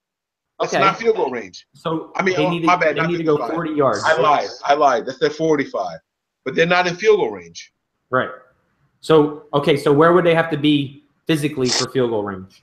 30. No, Vinatieri can kick it from 58. Yeah. So they would have had to gain 35 yards to realistically be able to kick a field goal. Right. Yeah, but wait. Hear me out, guys. Hear me out. We got the ball with 59 seconds left, and we drove down the field and scored. It's not like they got the ball with they don't have the ball with 59 seconds. They get the ball with what's left over. And honestly, I don't remember. There was 24 seconds left. 24, yeah. So we scored and then they had 24. They had 2 timeouts left. Yeah, so if they play at the level we did our 1 minute drill, they have 25 seconds less or 30 seconds less, but they have 2 timeouts. We didn't have any timeout, if I remember correctly. So what I'm saying is I get it, because if we don't get the 2-point conversion, we lose. This is literally going for win or loss, right? But what I'm saying is we already know, all 3 of us, using hindsight, we already know what the results are after the fact. Yeah. Right? But So if we know we're going to lose, we literally have to try to just go for the win and see if our defense can stop it. no, but this is my issue with your logic, because in game time you don't have hindsight of how the game is gonna end. You have to make a decision. Either you trust your defense or you trust your offense to win it in overtime, or you don't, and you try to win it there and then. This, in my opinion, only makes sense in week 15 through 17, when you only have one win like we had last year, when everything is lost anyway. But I don't think everything is lost yet, as you pointed it out pretty often now. But I don't think everything is lost yet, so I don't think we have to go boom or bust in this situation. So The only reason I said, "Are you kidding me?" on that, Mike, is because you were saying we get to 2, we're up by 1. Hold on. Before you continue, don't lose your thought. I'm trying to find Slack's email. I just sent it to you. Where at? I sent it to you in the chat. I'm sorry. All right, I got it. I want to get Slack here on the chat so we can join us. So that's my fault. I'm sorry. All right, Nick, go ahead. So you said we go for 2, we get it, we went, we're up by 1, and you're saying that you basically trusted this defense to keep them at a field goal range. No, I didn't say that. I'm saying that that's literally the only option we don't know the result to. We could end up missing the 2-point conversion and losing the game flat out. But we lost the game in overtime. We could lose it. We could lose it in regulation, but we also. But you said that also puts it on us. The loss puts it on us if we get it and we lose the game. I'd rather the loss be on us than chancing some bullshit. We went to a coin flip. That's it. That's got nothing to do with us. We went to an interception. That's got nothing to do with us. That's all chance. And then we couldn't drive the ball down the field. Those 3 things are all chance. If we go for a 2-point conversion, we control our own destiny. That's what I want to see from this team. I'm tired of this fucking bullshit. Bro, we got 3 fucking games where we're waiting and hoping that something changes. 4 games now, we lost by a total of 11 points. That's less than 3 points a game. I'm tired of that bullshit. Why not put our destiny in our own hands? Let's see what happens. The destiny was in our own hands. I don't understand. That's why I don't understand what you're saying. No, our destiny and destiny was in our own hands. Nick, our destiny was never in our own hands because we kicked the extra point and we took that to overtime. Our destiny is in our hands. If we go ahead and we go for 2, we get it, and now we can stop them. Now, wait, Stefan. Yes. Now our defense controls our destiny, because if our defense can stop them from scoring, then we win the game. That is the one option we don't know the results to. That's the one. But Mike, so you're really sitting here saying that. All right, go ahead. Sorry, Stefan. Yeah. No, that's literally the same in overtime. They got the ball. Our defense was there to stop them. If we stop them, we just have to drive down inside 30 and kick a field goal, and we win. I just feel like the call is only bad in hindsight. If we had won this game, we wouldn't even discuss this. It's not even like we gave up a touchdown drive in 2 plays, 75 yards. We got an interception on their first overtime drive. We drove down the field. We went four plays, I think, and then we gave up the field goal. What was it? A 53-yarder somewhere. So it's not like we played horrendously like we played last year on defense. It was a game we in the end lost. That they outplayed us in overtime. That's what it comes down to. And it's not like it was a sure thing we would have got a 2-point conversion. We were horrible on 3rd and short. We had literally 1 3rd and short conversion, I think, before this game. and it's basically a 4th and 2 from the for a 2-point conversion, and I don't think the chances are way better going for 2 than winning an overtime. Stephen, listen to me, bro. Listen. When your team decides to go for it after scoring a touchdown, where do you get the ball? Do you know? What yard line do you get the ball on? At the 2-yard line. Exactly. You get the ball on the 2-yard line, okay? Now, in this situation, I'm gonna just tell you numbers, okay? Right now, the score is 23-22. We are losing by 1. Wait, yes. We're losing by 1. We can kick an extra point and tie it, go to overtime, or we can go for 2 from 2 yards out and control our own destiny. Yes, right? but you also have to take into account what we did this game. We had some the first and goal from the 2 or 3 of I don't know. We were stuffed on short runs, for example, or short plays in general, short conversions, and this game wasn't it. Sometimes it comes down to gut feeling, and I don't think Kyle Shanahan felt this team was up for a crucial 4th and short. All right.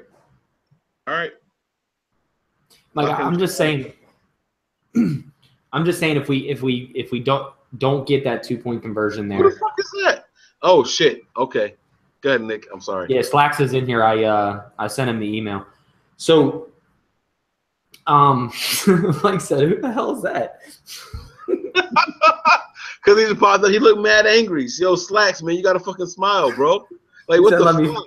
All right, he said let him fix his mic. So my point on it was, and I was just saying was like, and I wasn't trying to demoralize you or anything like that, but I'm saying if we go for it there and we don't get it, it's gonna send all hell loose on Shanahan. Right? Exactly. If we do go for it, we'll still shit on Hoyer and the rest of this team because we made a stupid call. So either way, I think you have to go for the 2, or you don't have to go for the extra point and take your chances in overtime. While I was saying the reason I was saying was the reason I was saying that we controlled our own destiny was because we got an interception, we drove down the field, and I can't hear anything. Slacks, Mike, you're there. You go. We had our destiny to score. We didn't. That is on us. I also felt that the way our defense was playing, like last week you said, put it on us, bring the aggression, bring this, bring that. The way our defense was playing, I think they could have gotten 35, 40 yards easily to kick a field goal and win. I mean, you're not talking going for the end zone. They were in field goal range pretty much the whole night. I mean, not the whole night, but they were getting a lot of – what they scored? 2 touchdowns and what? 3 touchdowns and – no. Nick, bro, you're talking a bunch of other shit that has nothing to do with it. We score the game. We score the ball. Listen to me. We score with the ball. We're down by 1 with 20-something seconds left on the clock. Do you fucking go for 2, or do you kick the extra point and take it to overtime? You kick the extra point and take the overtime. So you have no faith in our defense at all? No, it's not about faith. You have more of an opportunity and chance to win the game. You got a longer way to drive to win the game. You're going to get the ball no matter what in overtime. No, Nick, there's no fucking guarantee you get the ball. They get in the end zone, you don't get the ball back, bro. That's what I'm trying to tell you. So but they have to drive the ball. They have to drive the field 70 yards compared to 35. Let me ask you a question. Honest question, okay? Now, you rewind to the beginning of this game, before this game started. Which has a better chance of succeeding? The 49ers from the 2-yard line, where they have to score on that play, or the Colts driving all the way down the field to get points? Before the game, I would say the 49ers on the 2-yard line. But after watching the whole game, I'm not going to say the 49ers on the 2-yard line. So Exactly. okay. But wait. Okay, I hear you guys. I hear you both. I can't speak out of hindsight. I have to speak as to what I just saw. Where does Slack go? He said he'll be right back. He had technical difficulties. All right. So even after watching the whole game, Nick, we get down there, we're down by 1, and it's time for the extra point. You're telling me that from the 2-yard line, you're not going to just go for the win? No, because you. I mean, I'm not going to sit here and say we've had trouble in the red zone. We've only scored 1-2 touchdowns on the road. Which is exactly why you fucking go for it. What are the odds of us driving all the way down the field and getting points from it at the end? We're all the way down there now. You're going to put us on the 2-yard line with a chance? You got Carlos Hyde, you got Pierre Garçon, and you got George Kittle. You fucking go for it, bro. You take the fucking – So then why weren't we going for fourth and goal from the 10 when we're taking field goals? Nick, you win or lose on your own merit. I can live with that. I can fucking live with that. What I can't live with is this. But you're not making sense, Mike. I'm sorry. You're not making sense. That is our own merit taking it to overtime. You have to trust your defense. We lost doing it your way. And if we would have lost the other way, you would have said that it was the wrong decision. No. I wouldn't have said it was the wrong. You would have said it was the wrong decision. Listen to me. Come on. Please. Like, you're always out trying to make people look stupid, bro. Like, I'm not trying to make people look stupid. No, I want you to understand my point. This is helping me explain my point. This has nothing to do with you and your opinion. This has nothing to do with Stephen and his opinion. This has everything to do with me and my point, okay? We have been losing all year long because of stupid penalties, stupid plays that we do on ourselves, right? I would rather Kyle Shanahan take a fucking gamble on himself and the team. If we're going to lose a game anyway, let's fucking lose it on our own shield, bro. Let's fucking try to get 2 yards and win this shit. Let's stop fucking leaving it in the hands of the ref and leaving it in the hands of the other team. Let's put it in our own hands, bro. If we don't get it, we fucking don't get it. And you would have said it was the stupidest call in the world. Both of you. I know you well enough, Mike. You would have said it was the stupidest call in the world, bro. I'm not gonna say that shit. I would be happy. Nick, no, I would be happy. Mike, come on, man. I know you well too well, man. Go ahead, Stephen. I'm sorry. Go ahead. Yeah, both of you have a point. It's on one hand, yes, I understand that losing on your own merit, or what was the saying? It's yes, you either you get it or you don't, and in the faith or the fate is in your hands. But if you go to overtime, you still to some point have the same fate in your hand. You can stop them on defense, and you can hear me out, and you can drive down on offense. The only problem is you don't have that immediate result. You always look silly if you lose, and we only have this discussion because we lost. And I'm okay with both calls. Listen, my entire point with all this is this. If we lose the game, right, I understand why we lost the game. But if we convert, now we're only leaving it in the hands of our defense. They're gonna get the ball back. They have 24 seconds to score. That's eliminating half of our team. Okay?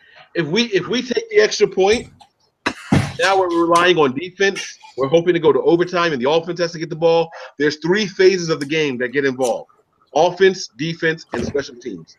All if we go for the extra point. If we go for 2, all right, and we don't get it, we're only relying on our offense. If we go for 2 and we get it, we're only relying on our defense now to put up a stop, and we win the fucking game. No matter what, if you look at the odds, it favors what we're doing, bro, because it's either 1-3, it's either 2-3, or it's 3-3. Why do we have to chance everything instead of just fucking taking the win? That's what my point was with all Can y'all hear me? Can y'all hear me? Yeah, I can hear you. Okay, cool. Okay, now you just said that if you just kick the field goal and you head into overtime, you have to rely on your defense to make a stop to give us opportunity. Isn't that exactly what happened with Ray Ray? Isn't that exactly what happened? Yeah, we kicked the extra point. They took it to fucking overtime, and we lost the goddamn game. Yes, but the defense gave us an opportunity. The defense didn't do anything. No, the defense didn't stop shit until. Listen to me.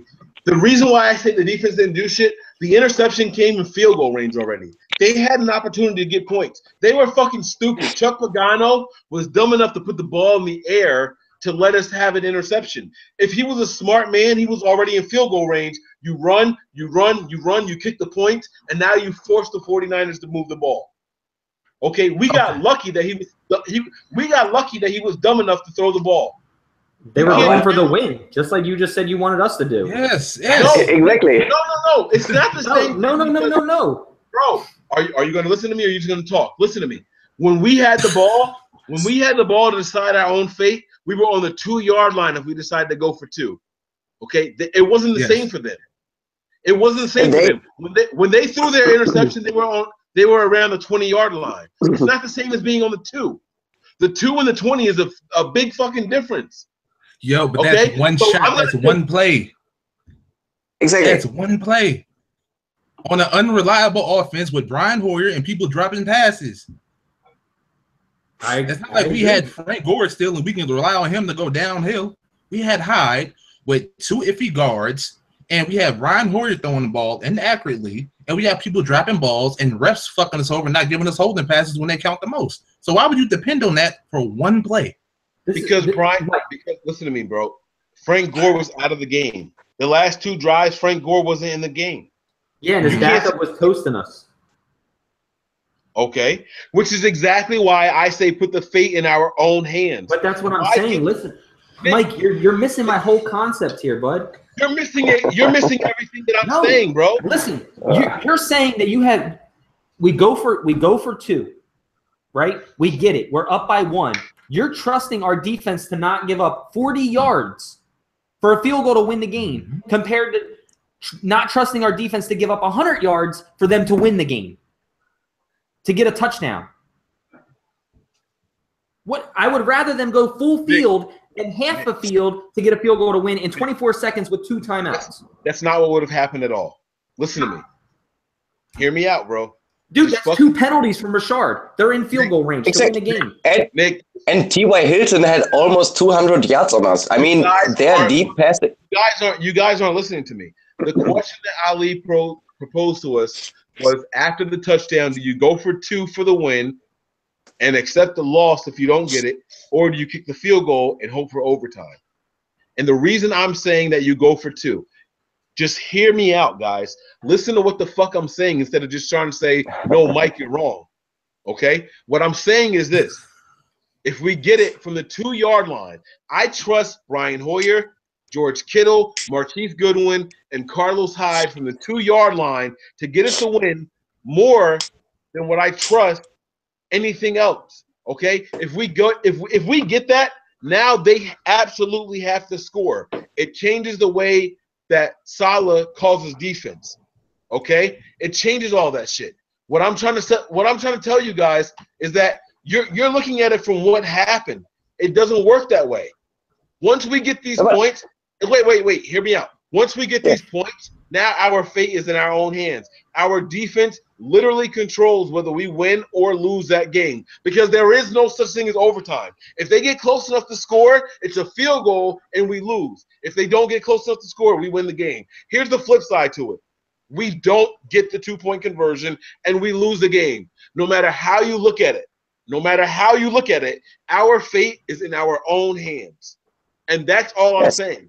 Because if we kick the extra point, our fate is in our hands plus their hands. We are doubling their chances of winning, because if we get the extra point, it goes to overtime and they're guaranteed a possession in that game. But if we get the extra point and they get it, they get a possession. If we don't go for the extra point and we go for 2, we either win on that and then we own our own fate, or they don't get it and we win. We control it more Do you guys understand what I'm saying? Yes, I understand. Two things to that. You said we doubled their chances. First of all, they are not guaranteed a possession. Only if they get the ball first, or if God. we don't. No, wait. Hear me out. To the end. They won the coin toss. Yes, but we didn't know that beforehand, did we? So yeah, they don't know that beforehand. Who gives a shit? It just doesn't back you up. Okay, hold on. Hey, dog, your name is Mike. Your name is Mike, right? Yeah, it's Mike. Nothing. Yeah. Okay. So I understand your premise. You're saying you rather trust this iffy offense we have coming from 2 yards instead of coming from 60 yards in the overtime. You'd rather trust them with 2 yards away. Is that what you're saying? It's not that I would trust them. It's not that I trust them. What I'm saying is I would rather our fate be more in our hands than be in the hands of the other team, bro. Like, listen, if we're going to lose this game, let's lose it because of us. Let's lose it because we couldn't get it in from 2 yards out on our own merit. Don't give them a fucking chance. That's what I'm saying. We're going to lose this game anyway. Who gives a shit? Let's fucking try to win this game and stop them on defense so we don't even have to go to overtime. It gives us it increases our chances of winning. That's what I'm saying, bro. So you're saying in retrospect, since we're going to lose this game anyway, go for 2. What was it? You're saying based on retrospect of the last 4 weeks, since we're going to lose this game anyway, go for 2. Is that what you're saying? Yes. Oh shit! Come on, bro. Oh yeah, that's fate. That's fate. Yeah, since we're going to lose anyway, it's not guaranteed. Since we're going to lose anyway, we might as well go for 2. Why not? We've lost every close game we've been involved in. Let's take the fucking lead and make them beat us. All year long for all 4 of these games. It hasn't been making other teams beat us. It's been stop them from beating us. Let's make them beat us now. Okay, well, let me ask you something. In that moment, did you feel that way? Did you say they should go for 2 right now? Did you feel that way in that moment? Yes. You did. Yes, I did. Yes, I did. So you didn't think we had no type of momentum at the end? We did have momentum, bro. That's why we drove down the field. That's why we fucking scored. The refs helped us. Listen to me. The refs helped us as well as the production from our team. Both of those attributed to us getting in the end zone. Without the refs, listen to me. Without the refs, that George Kittle call doesn't fucking happen. That was a bullshit phantom call. The refs were on our side. We should have went for 2 and keep the refs on our side and put our own fate in our hands. Instead, what we did was go for the tie and give them an opportunity to have something to do with the victory. We shouldn't have done that, bro. Go ahead, Stephen. Go ahead. You're literally throwing a Hail Mary at the end of the first quarter here. It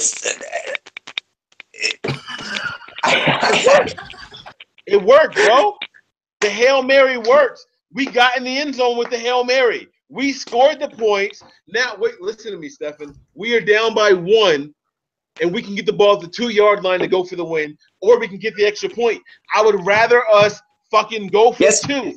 Let's lose because of us. This is the one time in the entire game that we can lose because of us. The entire rest of the game has been up to us. It's been up to the defense. It's been up to the refs. Fuck the Colts and fuck the refs. Let's put the game in our own hands. If we can't get the game last week was in our hands. If we the game last week was in our own hands, and it was the wrong decision. And it was the wrong decision. The game was last week was in our own hands, and it was the wrong decision. Nick, no. What you're saying doesn't make sense. No, that's what you said. Oh. Nick, literally what Slacks and what Stefan said is what happened. We put the ball back in the hands of the opposing team, and that literally was the wrong answer. My answer is the only one that we don't know the outcome to, bro. No, Mike, if we would have lost, you would have said it was the wrong call. Come on, man. I would have. Yes, you would. I'm completely with you. Hold on. I had to jump back on because I couldn't contain myself. How could you not go for 2 there? You're gonna win that game if you go for 2. There's 17 seconds. No. There's 17 seconds left in the fucking game. They had one timeout. They had one timeout. They had one timeout. Okay. If you convert that 2-point. If you convert that 2-point conversion, Ali, even if we miss it, Even if we miss it, it's the first time all year long that our fate was in our hands alone. Exactly. That's not Exactly. We That's deserve not that true. fucking chance. We Wait a deserve minute. that Wait a chance, minute. That is not Exactly. true, It's man. the same. It's the Hold same. on, hold on. It's the same direct correlation to last week's game when we were on third goal on the 5. He threw the ball into the end zone instead of giving us a chance to win the game right there.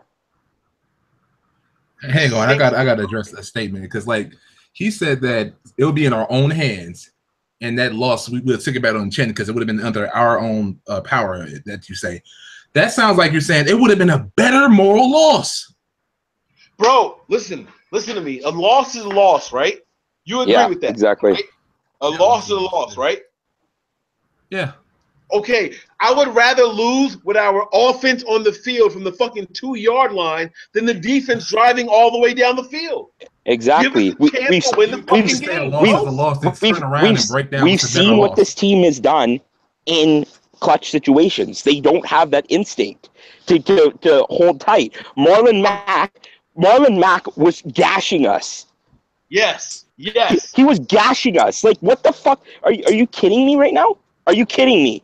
Like, And they want to give him the ball again. That's what they're saying. Hold on. You just said it there, Ali. You just said it there. Marlon Mack was slashing us, right? Was gashing us for yards, right? Okay, gashing us for yards. So now we get the 2-point conversion. They're on the 25. It takes 2 runs of 10 yards, and they're almost in field goal range. 17 seconds. 17 seconds. 17 seconds. One timeout.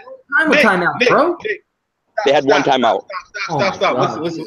I'm gonna go check the tape. Listen.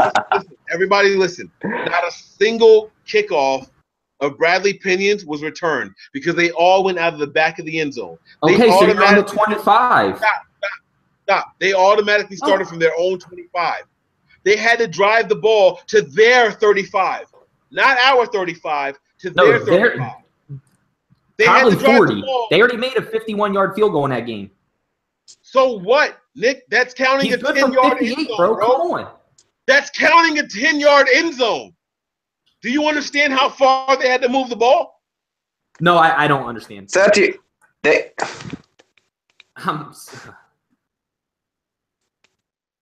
Mike, to your point, we are literally running in circles here. Yes, I understand that you would rather have us lose the game on our account. That if we lose, that it is because we failed to punch the ball in. However, we had the whole game. We were terrible on short downs. If we just couldn't convert anything, and with the game on the line, to trust this team to win it in a clutch situation, the chances are literally the same if we kick the extra point and then try to win it in overtime. They have to drive along. I guarantee all of your responses would be different if Robbie Gould missed that extra point. I guarantee it. Listen to me. I guarantee it. And I guarantee your response would be different if he was able to get in field goal range after we got that pick. It's the same thing. Yeah, the argument is always different if the outcome is different. I mean, if we had a chance to win it in overtime. Yes, what if Patrick Williams never retired? You never know what's going to happen. Exactly. If we had a chance to drive down the field and kick a field goal and win this game, and we didn't. And that's on our offense. We didn't. Our defense got the stop. It got an interception, and we had a chance to win this game, and we didn't. And the same could have happened if we had gone for 2 and didn't convert. It's always, if you lose, you always start to ask questions. Both are legitimate calls, both calls you can make, but it's silly to argue in hindsight after you've lost the game if we should have done anything different. Yep. Listen to me. If Kittle would have caught that ball in the first quarter with that touchdown, we would have won. You don't know what would happen. And what if this would have happened? Y'all wouldn't be saying this. Of course we wouldn't be. What I'm saying, it's not difficult to say what we should have done. if we put the fate in our own hands.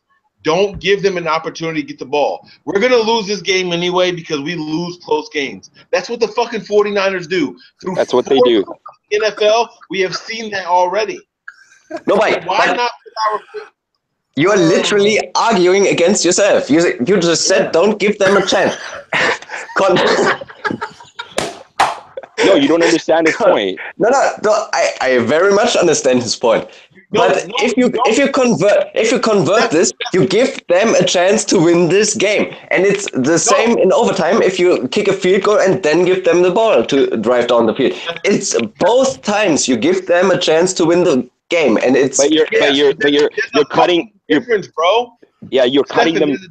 You have them 24 seconds left. There's a difference with the play clock, bro. If we get the 2-point conversion, okay, they got 17 seconds to drive 50 fucking yards. Okay, 35. Wait, stop. If we don't get it, fine. We lost because we couldn't get 2 yards. I'm okay with that.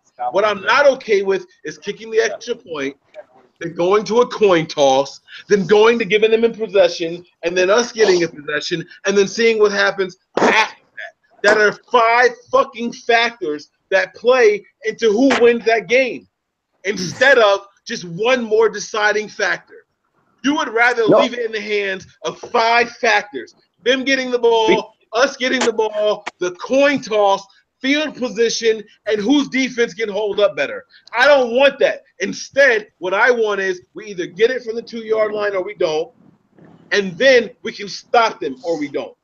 Those are the only 2 factors that matter if we go for it from the 2-yard line. That's it. There's nothing else, bro. The same in overtime, Mike. It's either we stop them and score, or we don't stop them and lose. It's both times. It's 2 factors. Definitely. Bro, it's literally not the same in overtime. Because if we only get a field goal, they're guaranteed to get the ball back. We can take the ball out of their hands, or we lose the game. I would rather that because it gives us a better chance of winning. If we're going to lose, let's lose because we can't fucking get it in.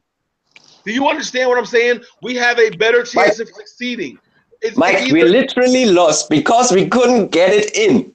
No, we literally lost because they had a possession, and then we had to fucking match it, bro. That's why we lost the game. We didn't have to go to overtime. Stopped them on defense. We had the chance on offense. We needed to score 1 field goal. We would have had to get to the 35-yard line, and we didn't get there. We went 4 plays, and then they got back on the field. And it's on us also. Right. But I get the gist of what you're saying. I can't convince you guys because you guys don't see what we're trying to say. You know what I mean? They're not listening, Ali. Like they're literally not trying to hear. I know we're not listening. That's what it always ends up being. That's what it always ends up being. You and Ali would have been the same exact way if it was the vice versa. It would have been the right thing to go to overtime and give us the chance to win. No, because it's so not 49ers. It's not 49ers. What we did is typical 49ers. It's typical. It's the slow death. It's the slow death. Listen to me. What you guys said is the way to do it by the book. What you guys said is a safe way to do it. I'm not arguing with that. That is the smart way to do it. What you guys said. Okay? I am 100% in agreement with what you guys said if we're going to do it by the book. Okay? What I'm saying is because we have had so many close games, let's change this shit up. That's all I'm saying. What? Yeah. Throw the book out. I understand that. But but you guys are missing. You guys are missing what I'm saying. If we go for the extra point, there are 5 reasons the Rams could win. If we go for 2, there's only 1 or 2 reasons they win this game. 1, we miss it. Okay, they win the game. Or 2, they get a touchdown and they win the game. That's it. There's no other fucking reasons as to why we lose or win this game in regulation. That's what I'm saying. I am looking at how to get us a better chance at winning in regulation. That's it, bro. I'm not saying it's right. I'm not saying it's wrong. I completely understand what you guys are saying. Robbie Gould hasn't missed a fucking kick. Put him in. It's a safer bet to go to overtime. I get what you guys are saying. What I'm saying is fuck that shit because we keep losing close games. Yeah, but Close games, this. stop. Wait. If he went for 2 and didn't get it, they'll still be losing a close game either Bro, way. If he didn't close get the 2. Close They're still games have losing a not close been game. in favor of the 49ers all season long. We are 4 games through this shit, and 3 of them have been games by 3 or less. Close games don't ride in the favor of the 49ers. I say, fuck the close game. Let's put our fate in our own hands, bro. That's what I'm saying. We have one of 2 ways to win this. We either win it or we lose it. That's it. And that's what happened. Yes, either way, you lost by a close game. Mike, Mike, let me talk for a second. Jesus Christ, you guys are fucking deaf. That's not what happened, bro.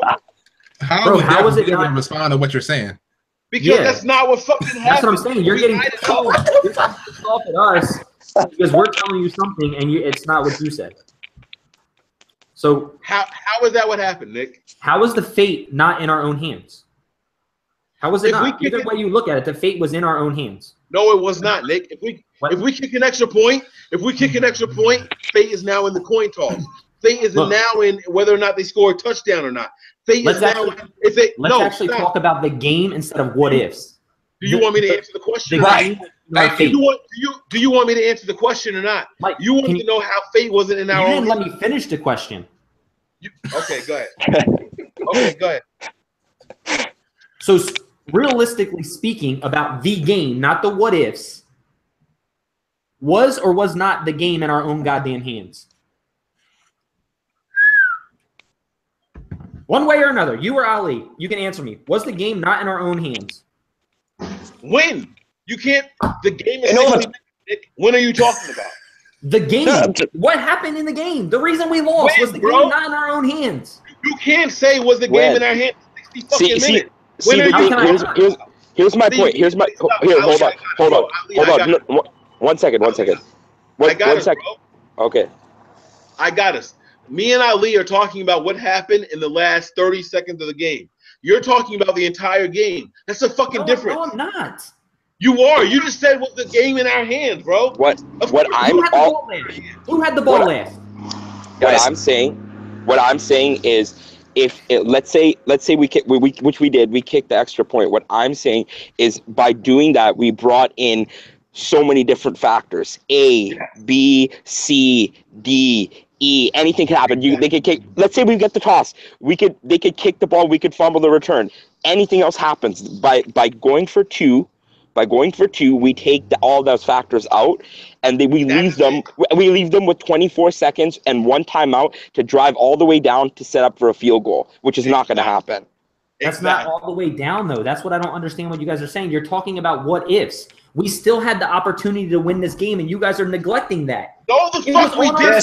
It was on our hands. You're neglecting it. Nick, when we took the extra point, we accepted overtime as the best case scenario. When we took the extra point, Nick, listen to me, bro. When we took the extra point, bro, you're speaking nonsense right now. Holy shit. Are you gonna fucking listen or not?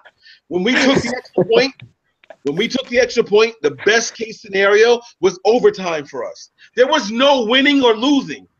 If we took the extra point.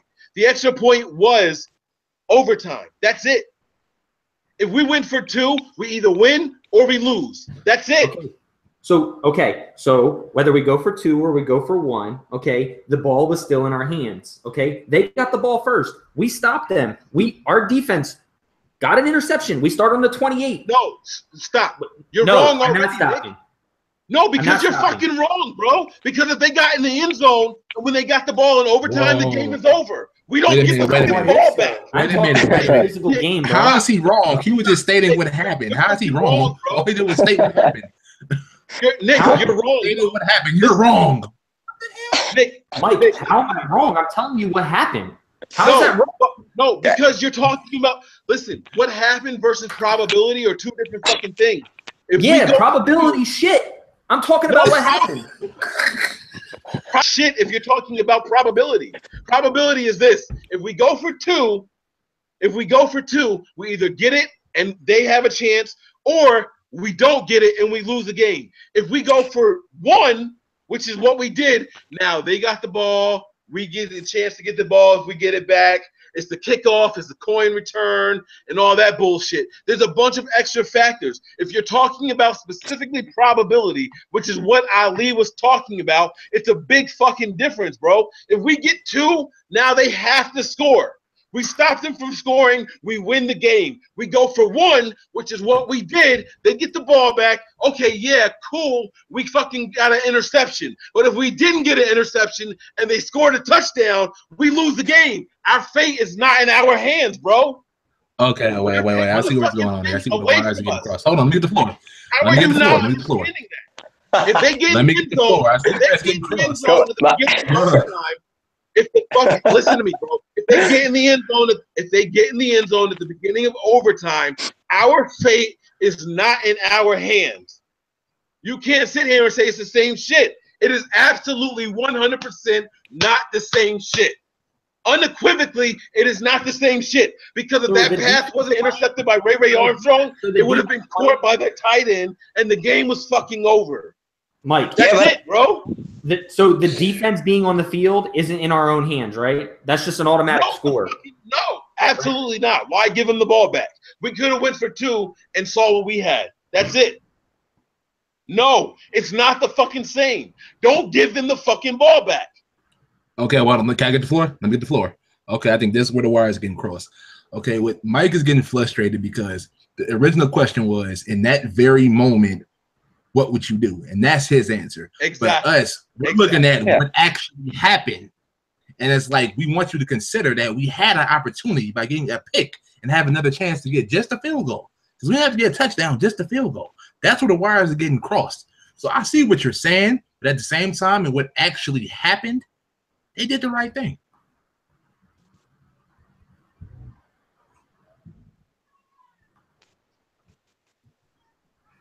Look, I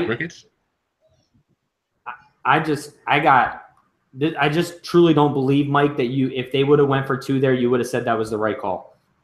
I'm sorry. That's just the way I feel, because I know how much passion you have and who you are as a person for this team. You have not said that was the right call. You're wrong, because I would be happy. Like, you did not once in our group chat to say, go for the fucking win, go for 2 right now. Not because once. I wasn't fucking messaging the entire group chat, Nick. You saw me. I was messaging, and then I was putting my phone down. I said, all right, guys, I'm out of here. I wasn't fucking talking the entire time, bro. You know that as well as I do. I would rather Shanahan lose on his own fruition than fucking lose because of them. If we're going to lose, let it be because of us. Listen, I understand what you're saying. All right, look, let's calm it down a little bit here so we can actually get everybody's theories, okay? I understand where you're coming from, okay? I understand that you think that we should have went for 2 because you think that we should have just went for the win. We're already an 0-4 team. If we lose, we lose. Fine. Okay. Whether that's the right call or it's not the right call. 99% of the teams in the NFL will go to tie it up to go to overtime, okay? The reason that I'm arguing with you. I'm not talking about probability. I said the numbers. What? No, you are talking about probability. So let me finish talking first. No, I'm not. Let me finish talking. Whoa. Let me finish talking. Wait. Okay, wait, hold on. Let me mediate. Right. I don't want to be biased. Okay, you have to be playing probability for you to say, oh, if we would have did this, we only had these 2 things to worry about. No. If we would have did this, we had this, and this to worry about. That's probability. That's not what I'm saying at all. I said it. Rewind the fucking video. I said, I understand what you guys are saying, and what you guys are saying is the right decision based off of probability. I already said that shit. I said that you guys are right if you want to play it safe. I said that shit already. What I am saying right now is I preferred us to go for the fucking win. We've lost all these games already. I'd rather us lose it because of us and not because of them. Okay, there's a big fucking difference. Okay, I never said that. Now let me finish talking. What I want was the right decision. I never said that shit. It's 100%, without a shadow of a doubt, the wrong decision. What I wanted to do was go for 2, and that is the wrong decision. I know that already. I never said that wasn't the right answer. But I'm just not getting it because, and I'm not trying to argue or yell anymore because it's getting way out of hand. But you said, okay, so you said specifically that you would have rather gone for 2 and take the other chances of the other team out, okay? I disagreed because of the fact that they start at the 25, they only need to get 30, 35 yards and are in field goal range, realistically with their kicker, okay? They're not kicking from – jeez. What? Go ahead. Go. Dude, 35 to 40 yards puts them at their own 45. They can kick a 55-yarder to win the game. They would try. Nick, realistically. If they're kicking from the 45-yard line, it adds 18 yards to the kick. Okay? It's an 8-yard snapback and a 10-yard end zone. They're not saying, yes, from Mike, realistically, the 35 makes it a 53-yard field goal, and that's well within the range of Adam Vinatieri. Yep. All right. Just to put it out there. Let me just finish what I was saying first. All right, look. I'm not going to say the thing that is aggravating me the most about it is you're saying that we need to put the win on our team and only us, okay? All right, so I'm not talking probability. I'm talking about how this game went. We kicked the ball. We went to overtime, okay? They got the ball first. We come up with an interception, okay? We stopped them. Our defense stopped them. Doesn't matter. They didn't score a field goal. They were going for the win. Doesn't matter. We intercepted the ball. We go on to 28. Now the ball is in our hands. We need to score to win. Right? We don't. We give the ball back to them in good field position. The fate was in our hands at one point. We turned it over to them. The fate is still in our hands as a defense. We control what happens. The defense controls and stops. That's the way football works. Every chance you get the football or you don't have the football, fate is still in your hands. You're 11 guys playing on each side of the ball. But to sit here and say that we never had fate in our own hands to win that game is wrong. Okay. But now picture this. Picture fate being in our own hands, an entire possession before they got the ball. That's what happens before you go to overtime. That's what happened if you go for 2 instead. But Mike, you're living off of probability. We could have easily won that coin toss and scored. Who gives a shit? We already had the ball and we could have went for 2. It's not about giving a shit, bro. It's about fucking realistic. It's being realistic. I would rather lose. Instead of leaving up the fate because we can't win close games. We as 49er fans know that. We have lost 4 games by a total of 11 points. So give us our own shot. Let's die on our own merit. That's all I'm saying, bro. That's all I've been saying from the beginning. I know it's not the right call. Oh, shit. I've been saying that. It's not the right call. It is not the by-the-book call. I understand that. I'm not saying that's what we should have done. I'm saying that's what I want to do because I'm tired of giving the other team an opportunity to either stop us or beat us. I don't want to put the ball in their hands. I want our fate to be our own. If we can't get in from the 2-yard line, then damn it, we don't fucking deserve it. That's all I'm saying. Okay, I got you now, man. I got you. Not real shit. I got you. I see what you're saying. That's all I'm saying. That's all I've been saying from the beginning. Yeah, Mike, I understand. And I agree to – I mean, I don't necessarily agree with the entire logic you're putting out, but I agree with the sentiment to go for it and to show some balls.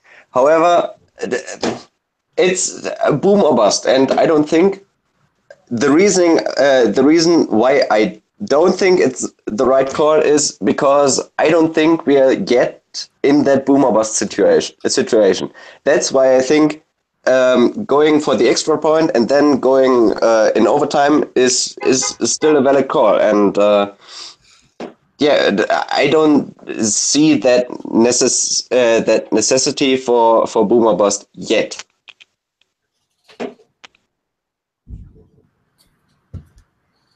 All right, so let's move forward on this. All right, we've done about about an hour of this. It's funny because some people are like, "Man, Mike's family knows to stay away from him during live streams." But guys, we're all one team over here. You know, this is just the passion that you see in us and nothing but Niners. We don't always agree on anything. Let me ask Slacks one question. How many games do you think we win in this year? Oh shit. Well, when the season started, and I want to get into it a little bit. No. Don't think probability. Think realistically. Right now, based off of what you've seen, how many games we win in this year? Damn, I gotta finish what I was saying. I said when the season started, and then I was gonna say, well, based on what we're doing now, then I was gonna give you a number. He's like, nope, not before. Like, no. So like I was saying, when the season started, and I want to get into it a little bit because I want to ask you all some questions. I was looking at maybe like 6-10, 7-9, but the way it's looking like now, maybe like a 3-13. Maybe. Wow. It just depends. But here's the thing, though, right? Here's why I can't really wrap my brain around when it comes to just the 49er Nation and shit like that, man. It's Brian Hoyer. Why do we have expectations for Brian Hoyer at the top of the season? That's why he's not stable anywhere. I didn't. Okay, listen. I was baffled as hell on top of the damn year when we got Brian Hoyer, and people was like, "Yes, Brian Hoyer, Shanahan back together. He knows the offense. We're going to be good. We're going to be playoffs. We're going to win the division, or at least be second or some dumb shit." It's Brian Hoyer. I don't expect 100 passer rating every week from Brian Hoyer.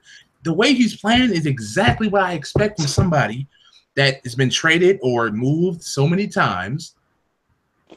And he's not made to be a starter. He's made to be a backup. The way he's played, it screams backup. When his pressure coming, he clams up. He's not a poised passer at all. When he sees people coming, he just clams up. He's going to fall to the ground. He takes the sack.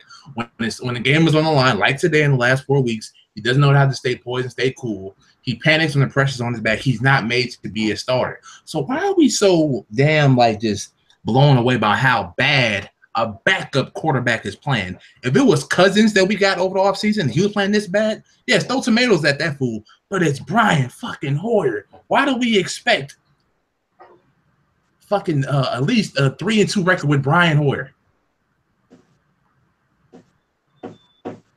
Why? Well, Why these high expectations from Brian Hoyer? He's fucking ass, bro. He's garbage. Yes, he is. Yes, exactly. He was ass before that.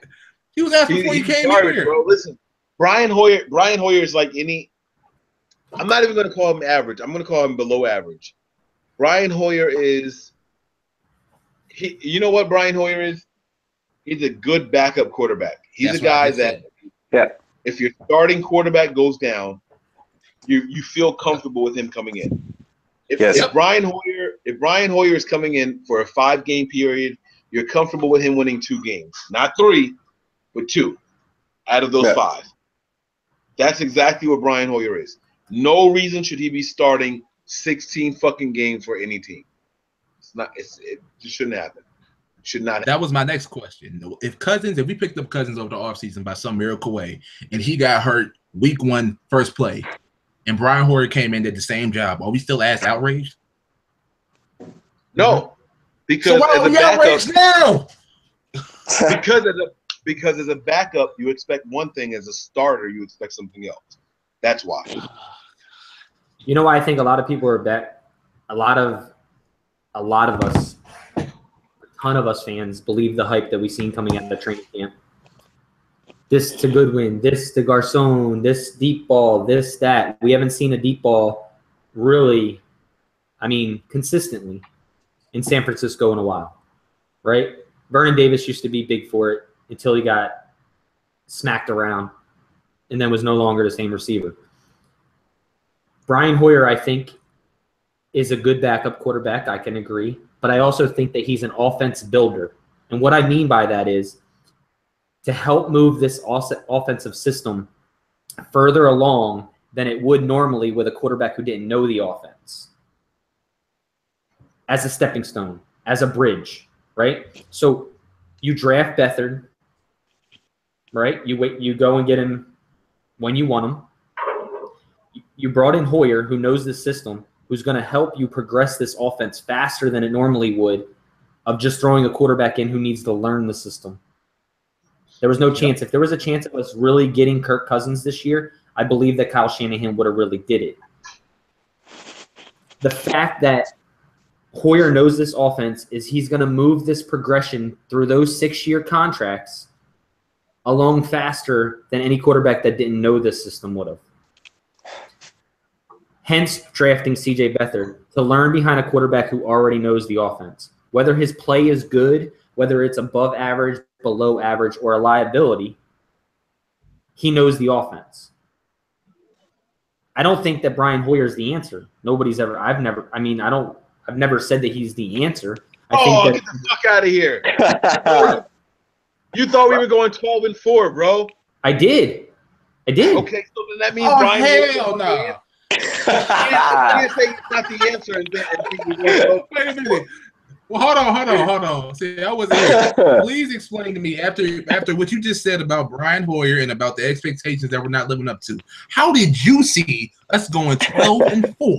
With Brian Hoyer being as ass as he is, exactly. Okay, so before Brian Hoyer came here, Brian Hoyer is an average quarterback in the NFL. He is an average quarterback. He's better than a lot of quarterbacks that are in the league right now. I agree. You can't say that he's not. Knowing this system is what propelled me to say that he was going to be better. With the offensive threats that we got in Juice hasn't lived up to his expectations. Goodwin hasn't lived up to his expectations with drop passes.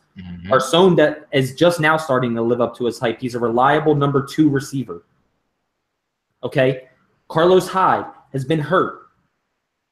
This defense isn't playing the way that they should be. We have 2 main injuries in Reuben Foster and Eric Reed. They make this defense. So my expectations were high. If this team was playing fully to their expectations and executing, they could easily be a 4-1 team right now. Easily. And you wouldn't be laughing at my 12-4 prediction. No, I'll still be laughing at it. I'll still want to follow it. If we got Cousins, that doesn't take away that we were 2-14 last year. It doesn't take away that it's a brand new coach, brand new GM, the most rookies on the team. It doesn't take away from none of that. I still want to see 12-4. Okay, let me ask you a question though. If this team is 4-1 right now, right? Are you hating on Brian Hoyer as much as you are? No, you're not, because wins do that. Seriously. Nick, if this team was 4-1 right now, we wouldn't be complaining about Brian Hoyer as much as we are. That's what I'm saying.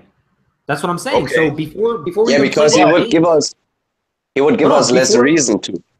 Exactly. But we're not because you guys are shitting on me like I still stayed with after week 2 or week 3 that I still stayed with a 12-4 record. No.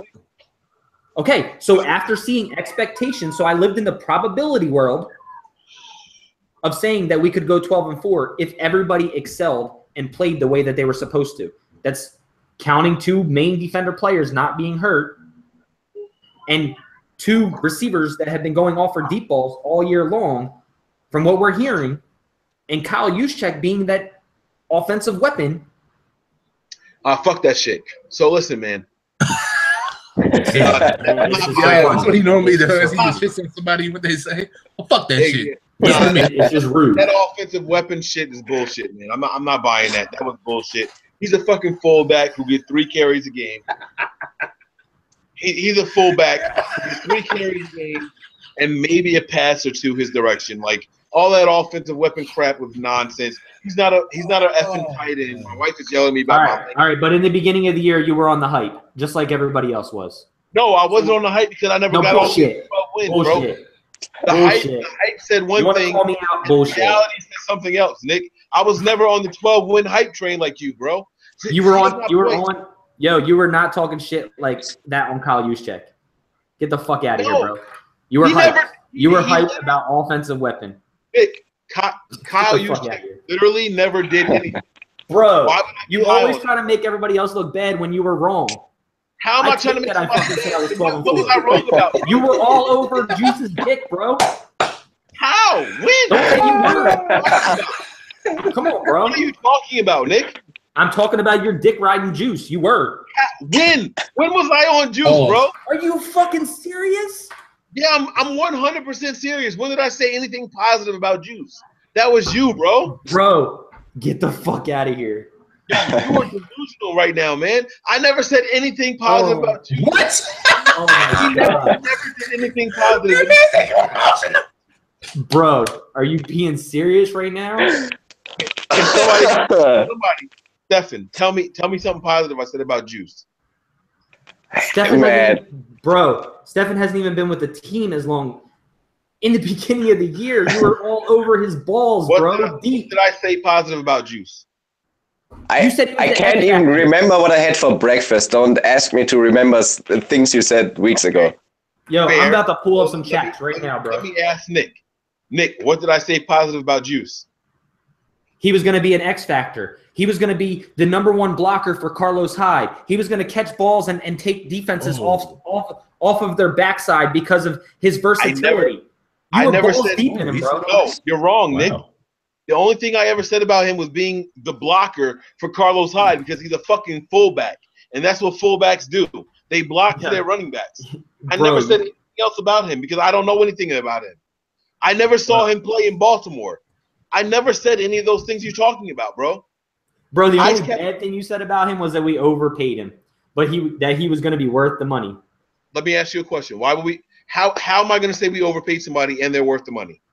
Where's the logic? Oh my god, bro! How do we overpay somebody and they're worth the money? Mike, I love you to death, bro, but when you you need to start admitting when you're wrong, bro. Nick, answer my question. How do we overpay somebody and they're worth the money? I'm going to answer your question. Balls deep. How do we overpay somebody and they're worth the money? What? What? Exactly. It doesn't make any sense. If you just said I said we overpaid him, but I turned around and said that he's worth the money, that doesn't make any sense, bro. I said we overpaid because he's just a fucking fullback. No fullback makes that kind of money. Mike, you didn't jump off the juice train until last week, bro.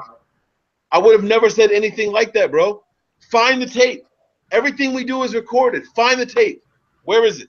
I never said that, man. Isn't recorded. Mike, you just got off Juice's balls last week, bro. What are you talking about? I haven't even talked about this dude for 4 weeks in the NFL season. We're at week 5. I haven't said shit about this guy. You just said 2 weeks ago that he was a waste of money.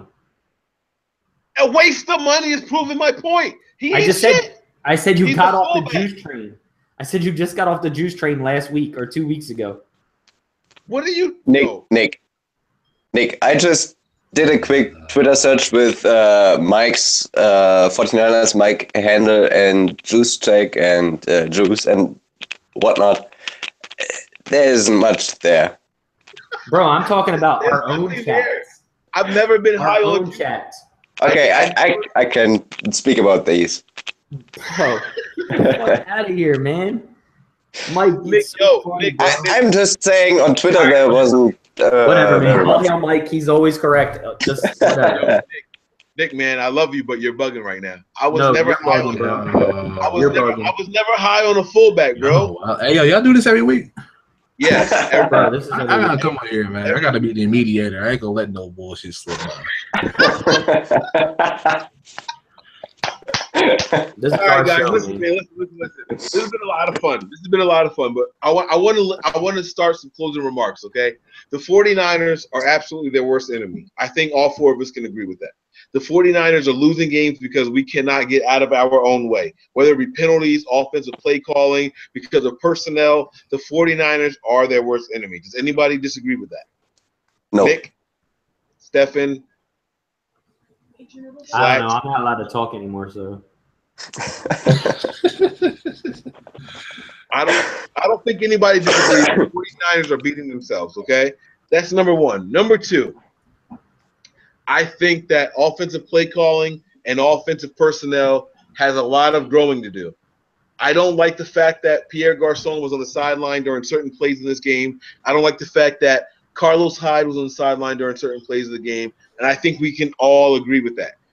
Right, wrong, or indifferent. I understand Kyle Shanahan saying that he was riding the hot hand, but your number 1 guy is your number 1 guy for a reason. That's all I'm saying.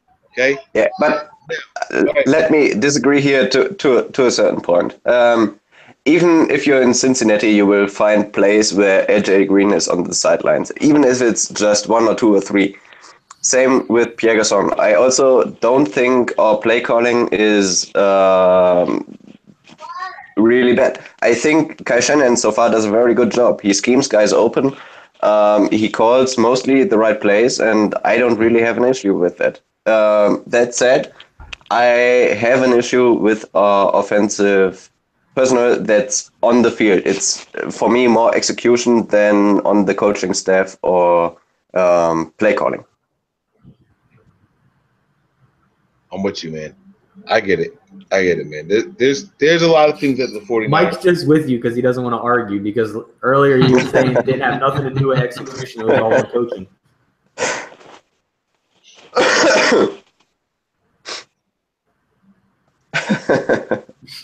Mike, stop getting so pissed off.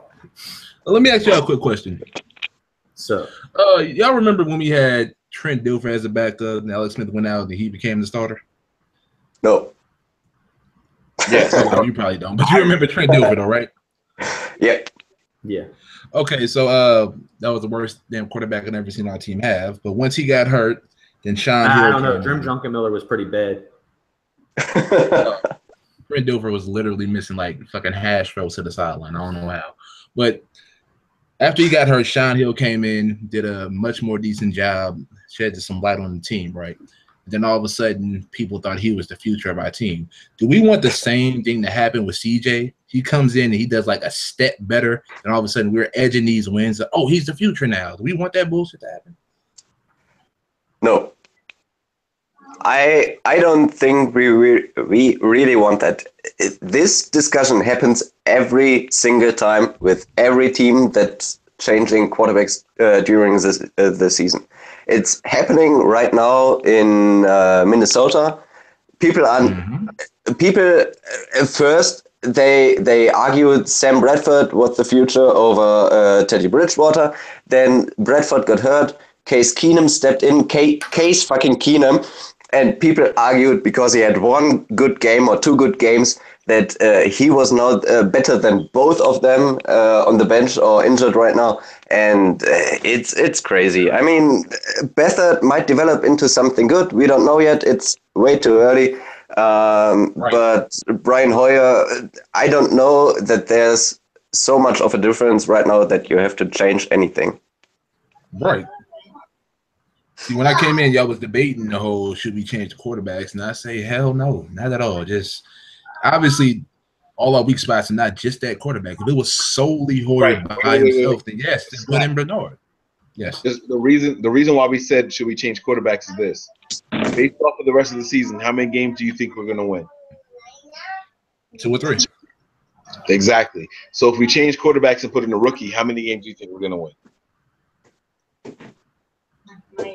Probably like 2 or 3, maybe 4. Right. The number doesn't change. So the point was evaluate what we have versus like the end result's going to be the same thing. So we might as well evaluate what we have. That was the point with the quarterback exercise. That's all we were getting at. Well, at least me. That's all I was getting at was to evaluate what we have at quarterback and other positions. You know what I mean? But I don't want to bring a rookie in and he shows some type of spark and then all of a sudden just he's the answer. I don't want that to be the case at all. And then all of a sudden, oh, we have an established quarterback now. We just pass up shit in the draft or we pass up Cousins and dumbass shit like that. No, because any smart GM and any smart head coach is going to still take the best player available in the draft, get the best quarterback, right? Even if you think your guy is the answer, what if the next guy is better? Okay? So if that next guy can be a difference between 2 or 3 games, you still get that guy. And now all of a sudden your second guy is trade bait. That's what you do. That's what's smart. Yeah, but so that's just where I'm at. That is what's smart. But we don't want to have the whole if it's not broken, why fix it? I don't want that shit to come about. Yeah, that plays a bit of a part in it, but I understand Mike as well. My point on this is rather that the personal development of CJ Beathard himself. If you throw him in unprepared, bad shit's gonna happen, and I don't want that to happen. I think Nick like that, but I don't want to throw in a quarterback just to throw him in and and to maybe stall his development just because we threw him in too early. Yeah, just because we're tired of seeing Hoyer. Like, I don't Yeah, exactly. Just because, like, oh Look, God, Hoyer's the issue. Like, damn. Y'all are crazy. Y'all are crazy. I could just say, before we get out of here, I just want to say one thing. I understand your question about CJ Beathard, but the biggest thing for me is we're not 0-5 just because of Hoyer. I know that, Nick, but no. I'm just saying, this is my opinion. I'm not saying anything on you. If we were literally 0-5 just because of Brian Hoyer, I'd make the change in a minute. But we're not. And I just don't see ruining a rookie when this team behind all around Brian Hoyer isn't that good. Okay. So that's the only, and you're not only having the chance, and I'm not saying, I know a lot of people are like, well, give him a chance. He could be the next Dak Prescott. He could be this, he could be that. But I don't live in this world off of probability. Okay? Right now, this team is down in the dumps. They're an 0-5 team. Right? I bet you can't find 10% of this team to say that it's all on Brian Hoyer. No, okay? nobody's going to say it's all. Right, no, but I'm not, and I'm not just saying that they're not going to say that just because they're being professional. I don't really think that all of them on this team feel that. I really don't. You take Brian Hoyer out, what kind of message does that send? That's the only thing. That's the only thing that I have a problem with. You're going to send a raw message to this team that basically it's going to be like you're saying tank season, like you were saying earlier. Mm-hmm. So, and if you want to compare it to Dak has a much better team around him. Oh yeah, well, a ton of better team. Tremendous O-line, shit. I'm not going to sit here and say that CJ Beathard isn't the answer next year. I'm not saying that. I would put CJ Beathard in the beginning of the year. If we have a piss poor season this year and don't make the playoffs, I'm cutting Brian Hoyer and I'm starting CJ Beathard next year or picking up whatever I can in the draft. Not saying that the draft quarterback's going to start. I think CJ Beathard starts whether we draft Rose, whoever, Darnold, Rosen, whoever we draft. I still think CJ Beathard starts next year. I mean, that's the way to do it. You put a rookie in the beginning of the year, let him know it's his team, and go from there. He has a whole offseason to train with the number one guys. If we're not losing because of or in spite of the starting quarterback, the reason you put the next guy in is just to evaluate him. That's all I'm saying. Like, if the starting quarterback isn't going to change the result, whether it's from on the level of Colin Kaepernick to Aaron Rodgers, what difference does it make who you have in there in between? At least you get a chance to see what you have. Yeah, but I don't believe you just can throw guys in there. I mean, he's a rookie and he has a whole NFL career in front of him. You just can't throw him in there and hope for the best and believe he does. I mean, just because the end result of the team doesn't change doesn't mean there aren't other factors. I think you have to prepare a rookie before you throw him into the fire, and that's why I'd start Beathard if Hoyer doesn't improve after the bye week. And I'm not opposed to starting to give CJ Beathard more snaps and evaluate more in practice because we already know that he gets some snaps. But if that's your plan and this team is still playing bad up into the bye week, start giving him more snaps, see and evaluate if he's going to do any better. But like I said, right now, the only way that I would call for CJ Beathard is 100% that it's 100% Brian Hoyer's fault that we are 0-5. But that's the thing. But this team is just not good. Wait, Nick, listen to me, bro. Even if it is 100% Brian Hoyer's fault that we're losing, we all know that Beathard isn't better than Brian Hoyer. Right. Why not evaluate him? We already know that Beathard's not going to be better than Brian Hoyer at this very moment, so why not evaluate him? If we're going to lose no matter who the quarterback is, why not get a full evaluation of what your depth chart is? Because you have a lot more factors in there. You have a chance of losing Beathard. You have a chance of him – you have a chance. I'm not saying it's going to happen, but you have a chance of him getting injured or a career-ending injury or something else. You don't just put people into an NFL game to evaluate. You wait and see until they're ready, and then you put them in. You're supposed to put your players in to succeed, not to just evaluate. That's what practice is for, is evaluation. You don't throw them into the wolves and evaluate. You can ruin this kid's career. I'm not saying that it's going to happen, but that's still a probability of happening. That's interesting because we threw Pierre Garçon and Aldridge Robinson in. Not Pierre Garçon, Matt Breida and Aldridge Robinson in without a problem tonight. Yeah, but they're receivers. That's different. Like receiver and a running back. Yes, but a quarterback is a different position. There's so much more on your plate and so much more you have to take into account. So what you're saying is you only put a quarterback in when you know 100% who he is? No, you throw him in when you think he's ready enough to face that challenge. I think you put him in when you know that he is at least the same result as the starting quarterback. No, if you know your other options are worse, if he's your best option, you put him in, or you put him in when you think he can at least have a chance to succeed. If you think he might be overwhelmed with all that's going on, or if you doubt that that he can develop under real life circumstances, then you don't put him in. Let me ask you a question, Stefan. There were, I might even going to name a number. Do you think that there was an opportunity for Brian Hoyer to scramble tonight that he didn't take? Yes, there was one glaring opportunity he didn't take. That was a glaring one, right? Yeah. Do you think there were other ones in addition to that? I might have to rewatch the game. I don't recall on top of Not fair. From top of my head. Yeah, I couldn't tell you. All right, so it's not a fair question if you can't recall it like I can. I know the glaring one that you're talking about.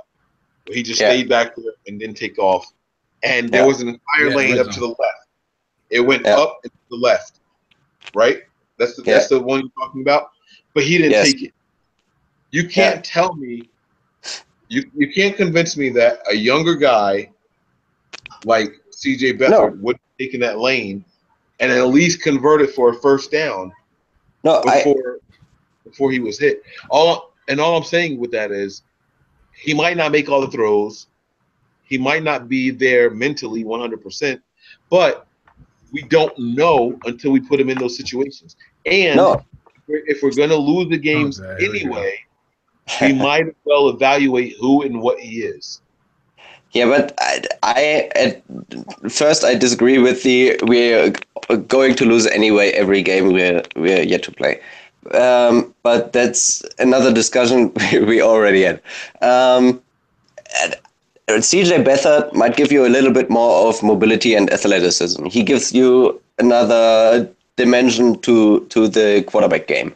However, you don't know that he can give you everything a Brian Hoyer gives you in the passing game, for example, or throwing the football, or whatever it is. So you might get one positive from CJ Beathard, but you might as well get two negatives from him. And just because he does stuff differently than Brian Hoyer doesn't necessarily mean he does it better than Brian Hoyer. All right. I'm with it, guys. Anybody else want to add anything before we get up out of here? Nope. One more thing. Speaking of the juice, you said that, you ain't too fond of them anymore. The other juice, he just got out of jail, and we can sign him back to the Niners, see what he can do. Yo, he for real? Yeah, we can sign him back, man. He's talking about OJ? OJ. Yeah.